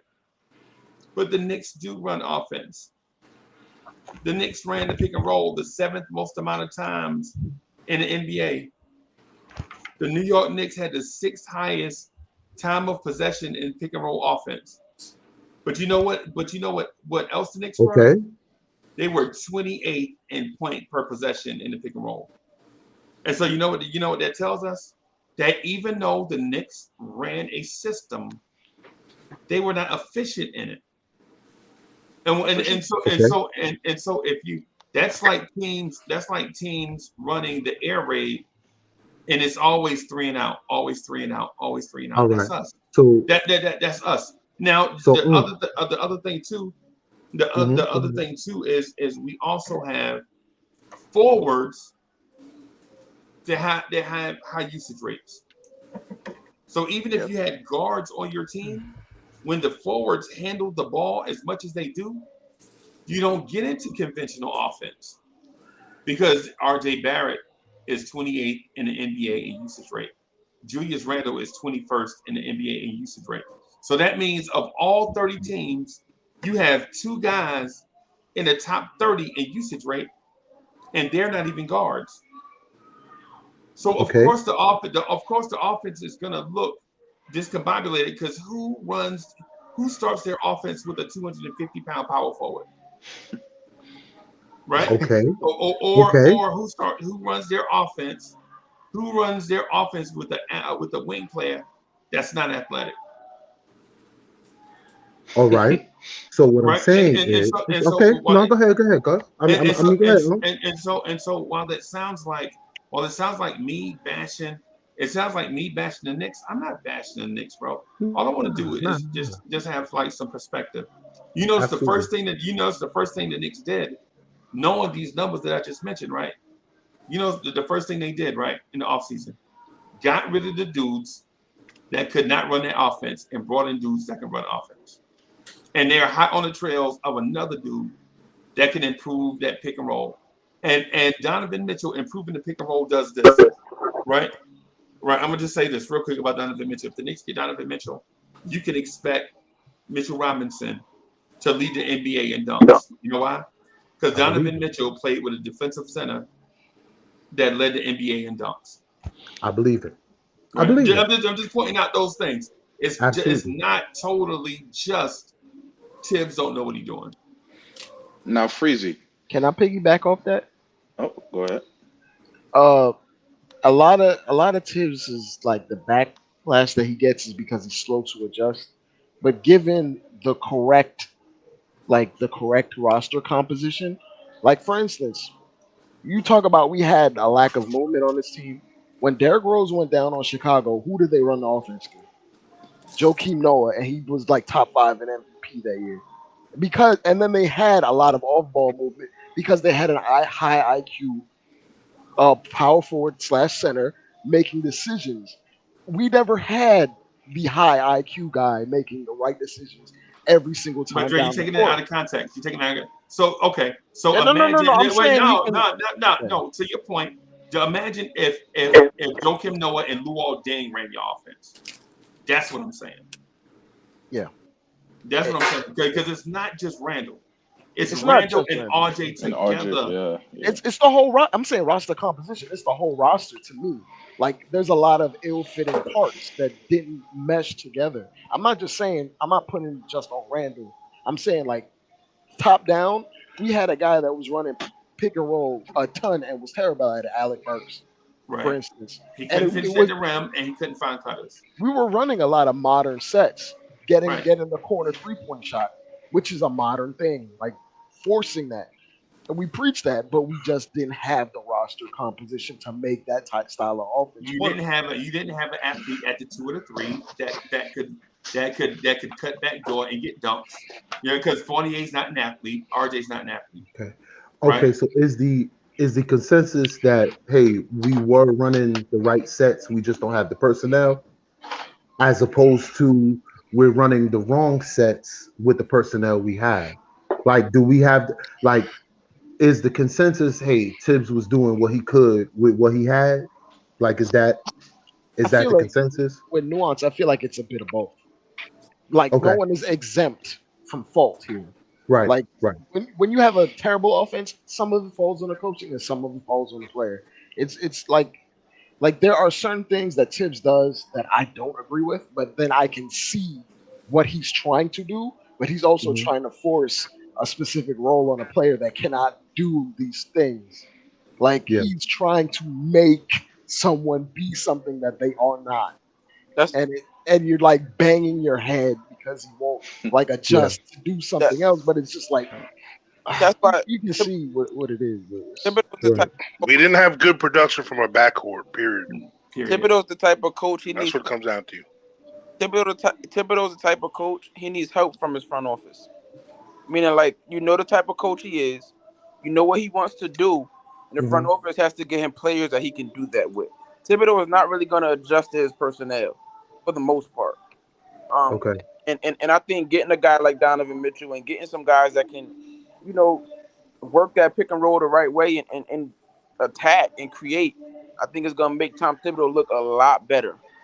Right. Because we've seen him when he had explosive players. We've seen him in the past when he had explosive slashers on his teams. They had solid offenses. Derrick Rose, for example, or Minnesota. They had slashers and like creators and guys that were skilled at passing. Cat was skilled at passing, and Jimmy Butler was skilled at passing and slashing.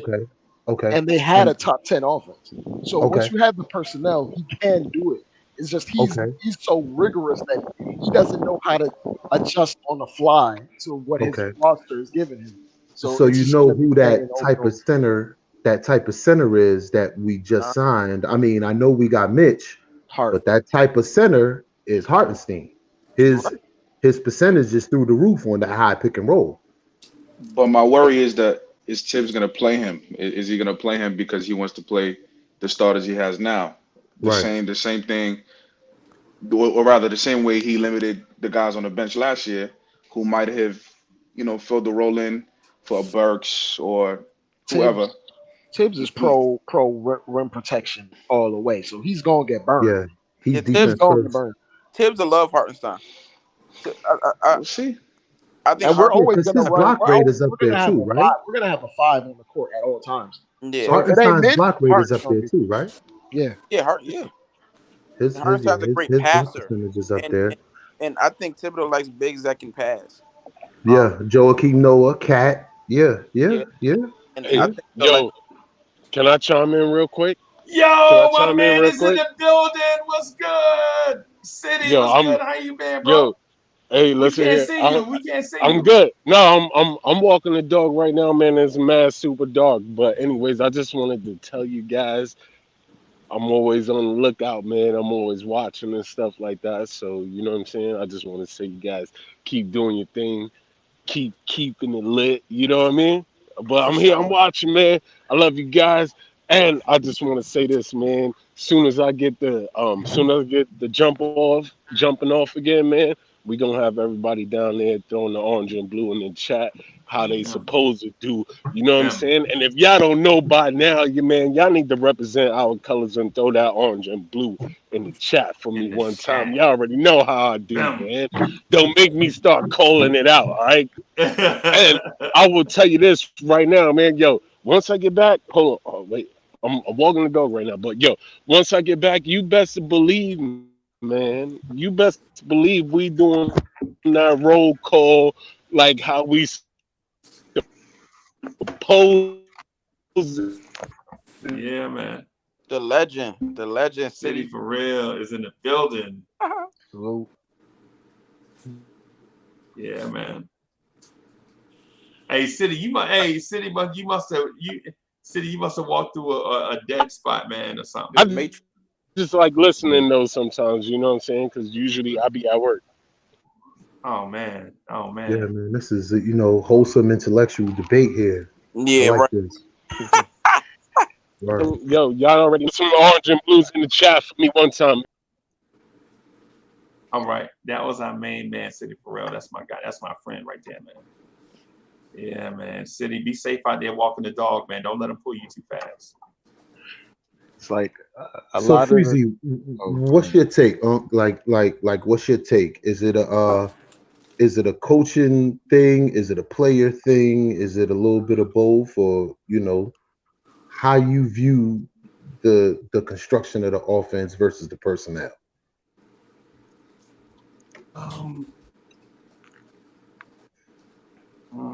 Do you feel like we trying to fit square pegs in round holes, or you know what I'm saying? I think it's the coach. I understand where you're coming from. I want to say, hey, Kaiser Sosa, you right, man. That I had about Gobert and Donovan Mitchell is outdated, bro. Rudy he don't even pass it. He don't even pass to Gobert no more. So I'm outdated on that. Hey, I appreciate you pointing that out, Kaiser Sosa. But LJ, to your point though, Or maybe it's just talent. I think it's a weird combination of all of that stuff. I think so too. In different I situations throughout the game. Tibbs is rigid, but I think Tibbs is rigid offensively and defensively. But I think he's a good coach. Right. I think it's a combination of the young coaches on the coaching staff. Their voices are light. They don't have no heavy voice. They not Mike Woodson. They not Kenny Payne. Right. Right. They don't have that thing like me and LJ together, and LJ see me like all of a sudden LJ see me eat a steak. LJ be like, hey, Uncle Freeze, hey man, ain't you vegan? Why you getting out here trying to eat steak all of a sudden? Right. And then I'll be like, oh yeah, you're right. I got outside of myself, man. Let's do the right thing. See, ain't no LJs on the coaching staff, in my opinion. Right. Also, is it a lack of personnel? Yes, it's a lack of personnel, but also too,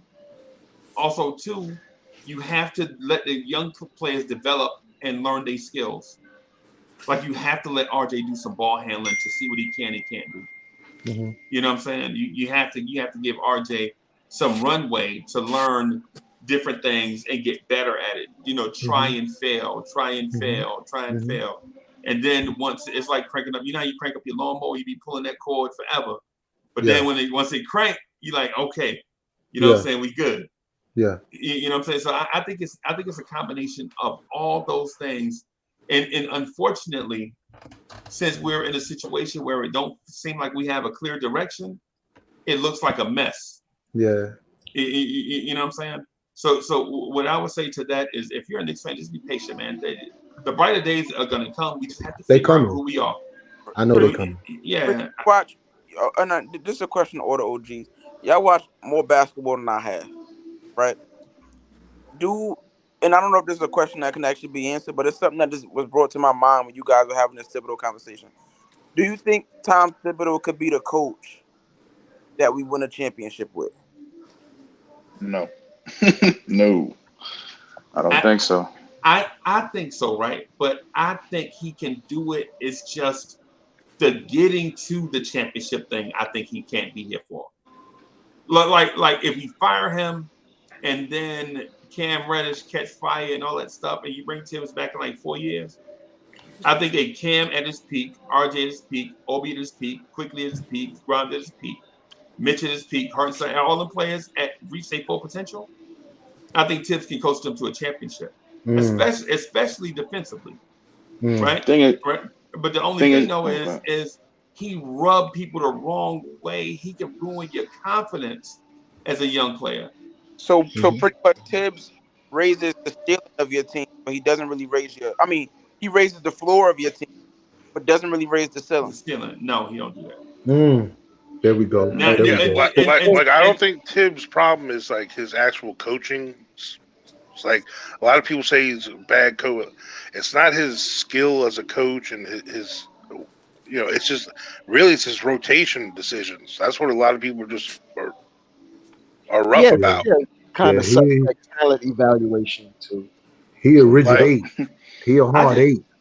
Yeah, man. You ain't getting past that 8. Right. And I think ultimately, you have to look at the type of developer, right? It's like Tibbs, in my opinion, can take 1 or 2 players and take them to the highest of the highs. But when you put him in charge of 9 young players, he'd be like that old curmudgeon, like, oh my God. That's not his thing. Yeah. Like he'll take Derrick Rose and Jimmy Butler and turn them into Hall of Famers.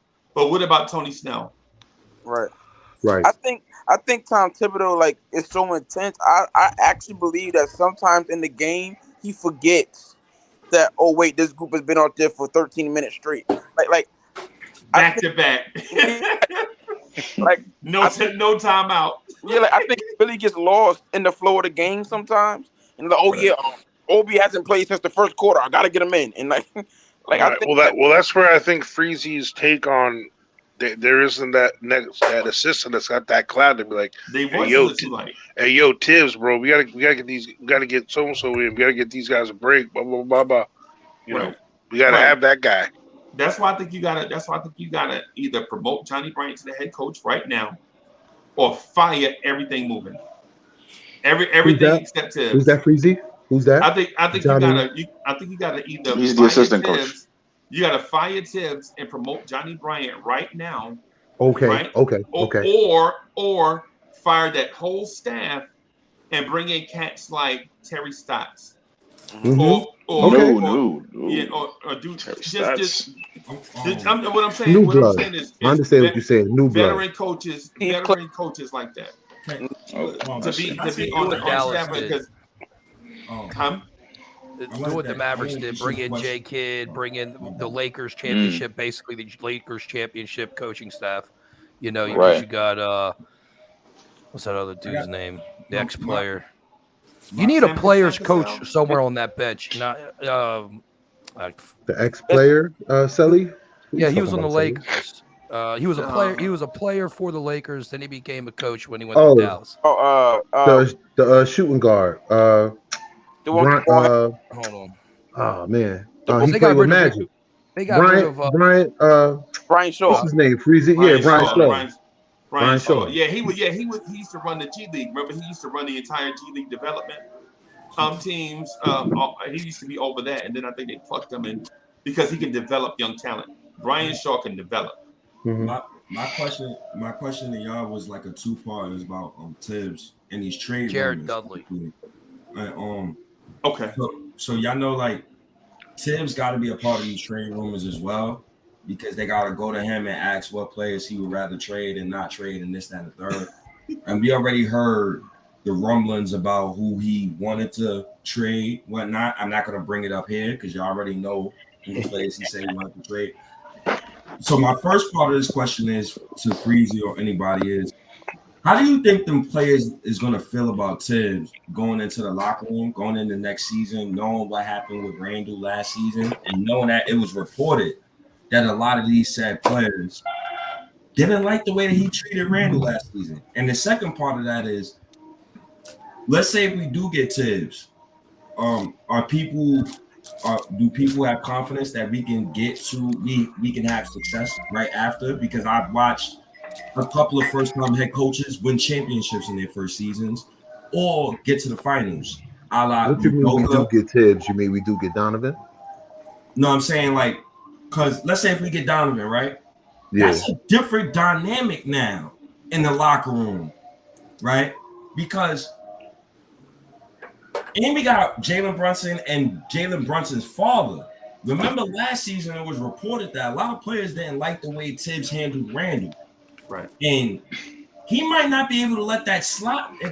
That might not rock this season. And then I think about Tibbs going 3 for 17. So do these trade rumors like affect our locker room, like going in the next season, or like that's why it has to get done.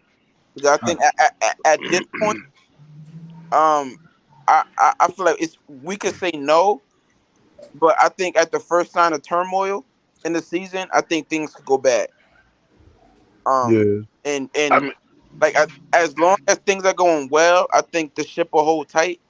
But it'll be a real loose, unstable ship, because these guys' names have and they know that some of the rumors are true. They know that their names have been talked about, and they're young. They're not used to this. That's my point, bro. Well, my thing is this: what coach? I mean, I agree that Tibbs should have let the young guys play, blah blah blah, all that stuff. But what coach could have made us play better? Like, because compared to like our guard play, what coach would? I'm telling y'all, man. What coach would have made guards play better? Coach, you can't, on our team. Go ahead, Steven. I'm gonna say this, and I'm gonna let y'all rock. Coach, at that moment in time when we hired Tibbs, there was no other candidate that should have been hired. I agreed with that only because we needed a facelift. We needed a facelift, man. Kenny Atkinson can't go 3 for 17, and he can't go 3 for 17 and not get fired. Right. Thibodeau could do that because he got the cachet. Right, that's true. So I agree with hiring Tibbs at the point that we did. We had no choice but to hire him at that time. But what I'm saying is he's always coached at least a star. You know what I'm saying, or quote unquote, this year he technically, even though yes, we have Randall, who was he was a star for a year, a superstar almost for a year, but this year he didn't fit that bill. Okay. So Tibbs, he had that in Chicago, obviously, and then when he's at Minnesota, he had Cat, and I mean Wiggins was playing at a pretty high level when he was with him too. So how? Yeah, go ahead. Are the players making Tibbs, or are Tibbs making the players? It's a mix of both, obviously, but. Go ahead, Wiz. No, because you have posed the question. You have posed the question: what coach is going to make these players better? So it's like I made. Well, I'm saying this past season, who would have done it? Who would have done better? But I think who could have fixed that? I think he asked that as a rhetorical question. Sure. And I think he asked it as a rhetorical question. Well, I don't mind if they think. What I'm saying, it was rhetorical, but I don't think any coach could say what we tell was going on Tyler, But our listen, backcourt. this is Our what I was backcourt trying to last say. year. This is what I was trying to say. Guys, real quick. I think the question should be, what coach could have made a team better, not necessarily win? And the question is, the team better would have been better off with the younger players playing and developing and see what they got. It's not matter whether they would have won or not. I think they would have won. It's debatable. Even if you had Colstra or Riley or whoever it was coaching. There aren't too many coaches, but I'd say Tyloo, in my opinion. But y'all gotta tell me. There aren't too many coaches. What coach in his right mind, nobody on this panel would start Alec Burks for 60 games. Exactly. So what coach in his right goddamn mind would sit there in a media session and lie to me and say Alec Burks is our only option at point guard? It's a reason why I don't like Thibodeau. It's a reason. So He's a liar. You mean Burks ain't the best we got? Bro, piss on my back and call it rain, will you? Hey, man. Okay, enough of the R. Kelly jokes, bro.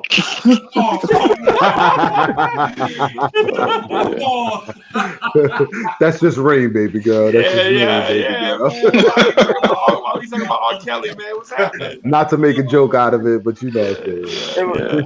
Yeah. I just felt, but King Ant, I'm so glad Ant is on this panel because Ant is on Twitter with me. And I asked this question in the thread, and people just tried to side swipe it and all that. I said, yo, you give Tyloo, you give Nick Nurse the same roster, they're winning more than 37 games last season. Those two coaches is not going 3 for 17 in the month span. I don't think it's. All right, so first off, like that 3-17, I don't think it was all on Tibbs. What? It wasn't all on Tibbs, in my opinion. And secondly, he could have helped us, bro. At least he could have helped us. Tyloo and Nick Nurse may have won a couple more games, but it wouldn't have been significant. Like I don't think it would have been significant. I mean, when you don't have guards, high level guards, it's hard. Exactly. I disagree with that. I didn't know that. I disagree with that. I think Quickly could have played. I think Quickly could have gave us better production at starting point guard. And the numbers I don't think so, Steve. Who was coming off your bench at point guard? I don't think so. Well, I played Deuce McBride as the backup. What are we talking about here? No. You saying no because of what Tibbs presented you last season. No. I think Deuce McBride is terrible. That's right. He's absolutely terrible. Uncle Freezy, you see how his mind is already made up? Wow. Oh, my mind has been made up on Deuce McBride. I'm just saying, like, I just don't speak in absolute. You just come to conclusions too soon. That's the only thing I notice about you. Like with players, like you think who they are today is who they are. Period. I'm just not in that. I'm in that, not in that camp. I didn't want to draft him. I don't like when we drafted him. So I've never been. Your mind is. I mean, that's fine. See, fellas, I'm glad Ant say that. Ant, you have to grow up as a Knicks fan. You have to. The point I was trying to get at is I was trying to drag you away from that a little bit because what's done is done, and you can't change it. Can't change it. You can't change it. So what we asking is, what are we doing going forward?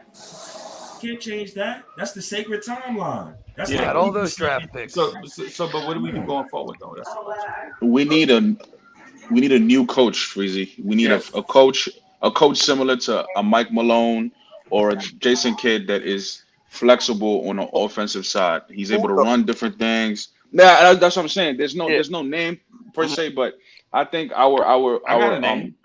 Hold on, I got a name. Yeah, throw it out there. Here's the name because and I think State might agree. Now I think State might agree with me on this.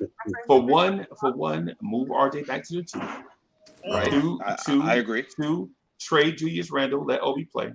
Absolutely. 3, go get me a Scotty Barnes type small forward. Okay. Right. 4, hire Jerry Stackhouse.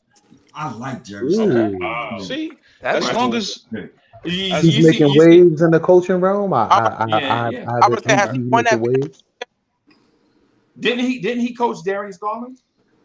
Did he? Yeah. He got Juwan Howard down in Michigan. Yeah. Yeah, he coached Darius Garland, right? So that proves to you. Uncle Didn't Frenzy. he coach Aaron Neesmith, the shooting guard out of Vanderbilt too? Yes, Yes, he did. Yes, he did. That's your boy though, Freeze and Aaron Neesmith. I think he won. Yeah, that's old school. That's old school right there. I think Yeah, he won a G League championship too. when he was a G League coach, when Toronto won their championship, and guess who he developed? OG Anunoby, Pascal Siakam, Fred VanVleet.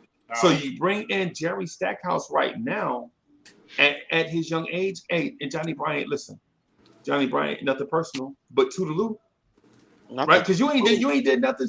Johnny Bryant ain't, in my opinion, Johnny Bryant hadn't done anything while he here. I thought the Knicks just brought him here so that we can get Spider. That's the only reason why I felt like he actually got the job. I think he developed individual games a bit, but where have you seen him be the head coach at? Yeah, but no. I'm not saying like he's going to be a great head coach. I'm saying like individually he's helped. What about Mark? Hard, sorry, get better, but don't say Mark Jackson. And think about this. And state this is how it's not capped, right? This is how it's not capped.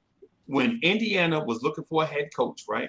Right. Mike Woodson interviewed it at his alma mater, and he got the job, right? Right. When Louisville needed a head coach, they interviewed Kenny Payne, and Kenny Payne got the job, right?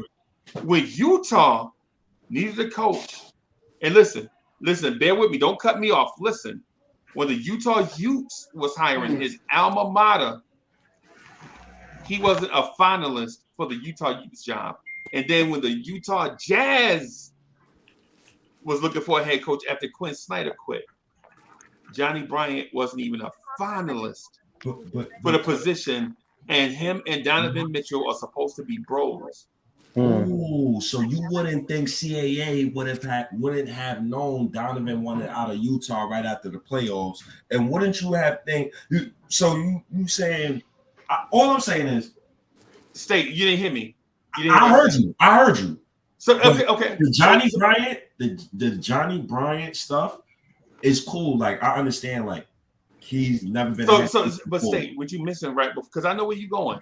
You saying that they already knew that Donovan Mitchell might have been leaving, right? Basically, right. But what you missed is when I said Johnny Bryant wasn't even a finalist. What if they knew he didn't want the job though? But why? So because why wouldn't his job is lined up for him? He wanted that job though.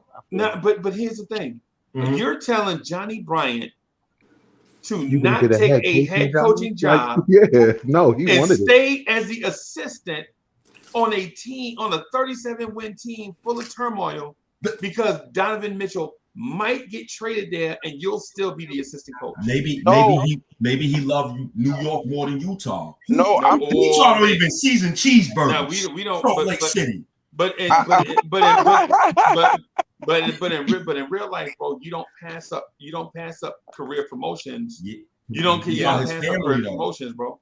Because you never know when the opportunity is ever going to come again. What's the greater promotion? Head coach of the New York Knicks or head coach of the Utah Jazz?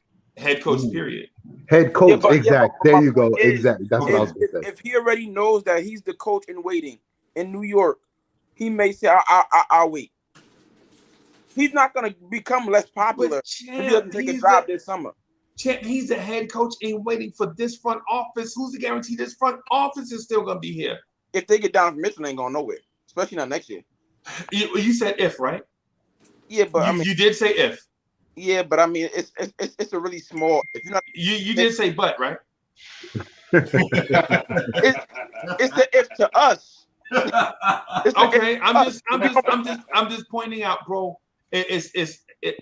So I can't go to State and be like, hey, State, listen, I got $1 million, right? All you gotta do is come over here and get it. And then Coach M is say, hey, State, wait, man, just wait for 4 years, and I'll give you $4 million. 4 years. You think State gonna wait? You think State gonna wait 4 years for $4 million? No. And if 7-Eleven come to me and say we offer you a job, and I know ESPN told me all I gotta do is wait a year and I got a job there, I'm waiting for ESPN. I'm not taking 7-Eleven. I understand, but it's not the same. Though. Yeah, so what's this question, panel? So what's this question, real quick? Is it a possibility that our rookies, our young players, aren't valued as much as they could be because of the coaching style of our coach. Yes. Think about how many young players is out there that we never heard of that are now thriving in systems with coaches that actually know how to, you know. Did we Incorporate them hear into about the. Gary Payton the third before Golden State? Yeah. Like you understand what I'm saying? Right. Like, did we Right. hear about some of these young players before? Right. Nah. We got players, we got some young players that pop every now and then, but not consistently, maybe, just maybe, because of the coaching style. Is that a possibility? Is it the market? Is it the market though? I'm about to say that's not fair either because Is that a possibility? you can't say one out of you can't say these two things at the same time. You can't say you love our young talent, but then say we don't have developed young talent. Like it doesn't make sense to me. Like we have a lot of guys that we've drafted that a lot of guys know. Utah wants Quentin Grimes. Right? They want Quentin Grimes quickly. We don't know that though. All of us love quickly. You guys, like, we love Mitchell Robinson, second round pick. What if Quickly's we just have Ish talent Smith? that we've developed. What if Quickly's just Ish Smith, bro? He might be. He might be. I mean, that's what I'm saying. Is like there's all these players out there. Ish Tier 1, Smith? 2. Yeah, I mean, what if, I can't agree with that one, Sally. Yeah, I can't. Yeah, Sally, I don't know if you What drinking. Quentin Grimes is hold on. closer Ish Smith to Tyrone started for Maxey the than me. Wizards last year, bro. Sully, He started for who? He started for the He Wizards started last for year. the Washington Wannabes. Yeah, Like, yeah. Sully, you straw manning right now. You straw manning. You're telling me that Quickly couldn't even start for the Knicks. Right? Like, what are you talking? Like, That's I'm because the coach proving is your a point dummy. for you, man. But the coach is a dummy. Sully, stop your nonsense, man. Stop your Hey, nonsense. like, Stop your nonsense. I'm proving your point Stop for your you. garbage. Right. Nah, I agree with hear you on that Sully. I'm point, not gonna though, lie Sully. on that. I hear I'm you. proving your point Well, for go ahead. you. Sully, Ish Smith was a starting point guard for an NBA team Sully, while quickly rode the For a bench. long time. And He Michael started for a Finley long was an all-star like Randy. Like, stop your nonsense. What are you Sully. talking about, State? That's Ish what I'm Smith was a saying. What starting are you point guard. talking about? That's my point. Hey, and for the record, Clyde Frazier loves Ish Smith, bro. He does. Clyde Frazier, if y'all listen to the broadcast, bro, every time we play against Ish Smith, now that's a point guard right there.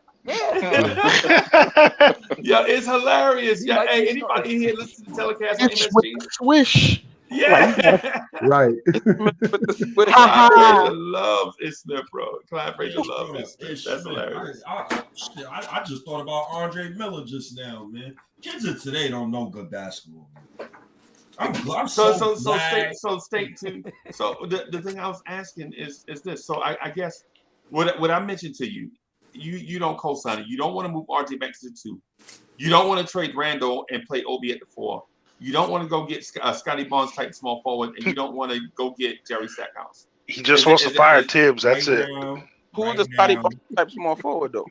I want to do everything you that gotta you get him just out of the mentioned. draft. You can't. You don't want to go trade for him. Yeah. Everything that you just mentioned is a go. I just am ignorant on Jerry Stackhouse's coaching ability. But 1 through 4, everything you said up to that, it's a go for me.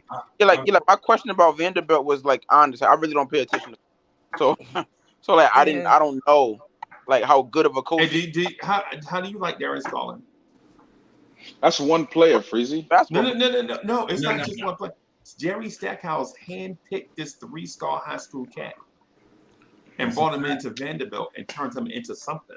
A top 5 pick. Yeah, through all and this cat and now, mind you, Darius Garland was injured. And when he got to Vanderbilt, he's like 155, 150, 155. You know what I'm saying? There's a lot of stuff, bro. These coaches. Okay, so the reason why I say Jerry Stackhouse, because Jerry Stackhouse makes something out of nothing. Look at Fred VanVleet. I love that, Freezy. Why I not think that go would be get Jay Wright? amazing for the Knicks.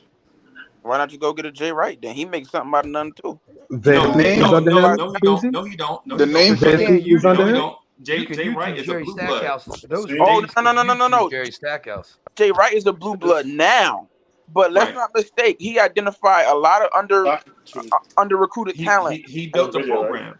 Like you don't Van Fleet was under him. That looks like Villanova just started recruiting pros. to me. Nah, he developed pros. Van Fleet was under Van Fleet was under Stackhouse. Nah, Van Fleet went to in Toronto. Okay. He was a G League. He was an undrafted G League player. Yeah, and so to the point, I'll just give you a point, right? So at that same time they got Fred VanVleet, the Knicks selected Ron Baker. That's just Oh God. Good night. Ron Baker a Good doctor night. now or something like that. Yeah, bad scouting, And man. so the Knicks turned Ron Baker into a Russian League All-Star. We paid him. We paid him. And Oh my paid him, right? We got some bad scouts, Jerry man. Jerry Stackhouse helped turn Fred VanVleet Ron Baker. into That a nigga, major contributor on a championship level. that nigga work at Banana Republic. B. Fred VanVleet is the highest paid undrafted player ever. I'm scared of these guys though because this is the I thing said Ron Baker. said about Fizdale.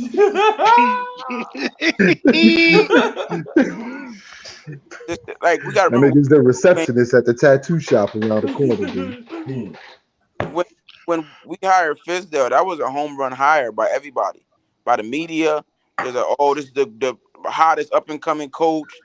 Home run hire by the Knicks. He has great relationships. He's a great developmental coach, and he was terrible. Yeah, he was terrible because the talent he had was terrible. Coaches are where Stop it. the Knicks are where coaches come to die. Okay, And exactly. That's why you wouldn't take a New York job. You would take the stability of a 5-year contract from Utah over the volatility of New York. Johnny Bryant might be young and dumb though. Nah.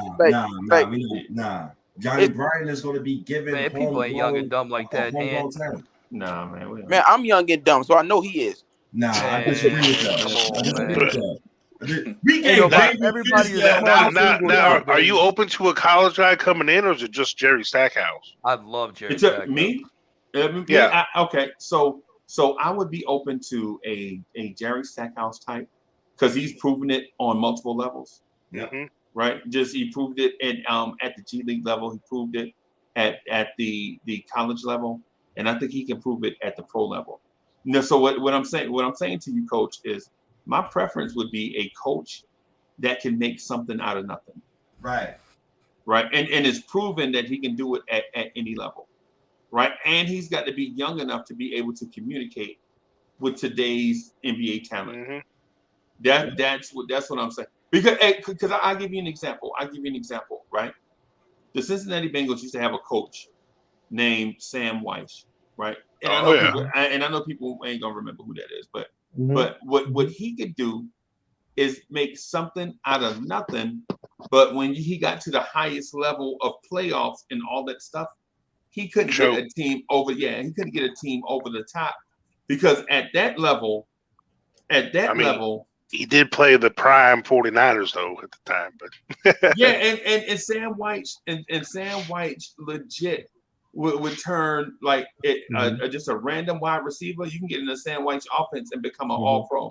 But like Carl Pickens, like Darnay Scott, like names like that people probably don't even remember, right? Yeah. But the thing he couldn't do, he wasn't a strategist.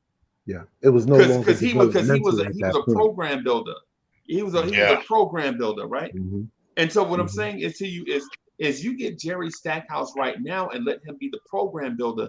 And then over the years, you teach him how to be a strategist. Like put strategists next to him so that he can learn how to become that guy.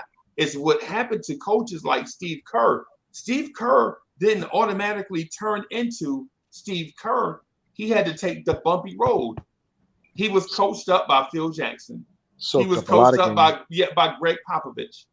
Right? So by the time Steve Kerr got to Golden State, Steve Kerr had the mix of two dynasty level coaches. So then he was blessed with. He was a GM for D'Antoni too. Yes. Yeah, but I'm looking at Vanderbilt, and he hasn't won at Vanderbilt. Okay. I got another name that I think that would make a good coach. Priest, my fault. But I think Sam Cassell would make a pretty good coach. Yep. He's a player's coach. He came into the league. He got Mike 2 rings Scott. under Rudy T. Bro, that's a fire pick, Sam Cassell. I haven't gone. And then he beat the journeyman guard that stays away in the league. There's something about that makes good coaches in this league. Mm-hmm. And he's been a consummate professional everywhere he's gone and been Basketball productive IQ that can relate to players, man. And he's a floor general, so he sees the game in a particular way. And like he has connections. He's been with Doc Rivers for however long, even though Doc Rivers has his ups and downs.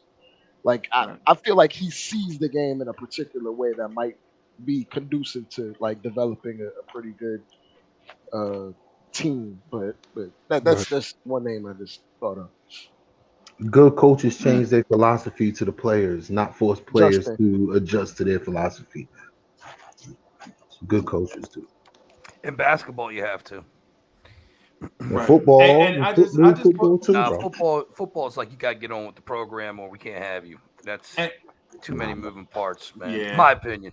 No, I mean that's in pro sports in general, even the NBA. I mean, Phil Jackson, when he ran the triangle, he's got to have the right guys that run the triangle.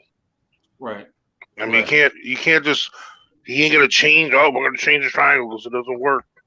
No, right. He's gonna bring in now that, and when you're in high school or you're stuck with guys and you get what you get. Right. You know, but in college you recruit guys. You know, Georgia Tech wasn't getting pocket passers when they were running the option. For years. they were recruiting quarterbacks that can run the ball. Athletes, Same with all the academies.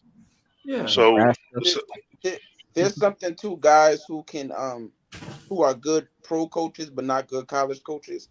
I think there's something to and vice versa. Right, and vice versa, because it's a different job almost. Right. Mm-hmm. So one thing I will say is through Stackhouse, he's finished above 500 one time so far at Vanderbilt, and they went 17-16.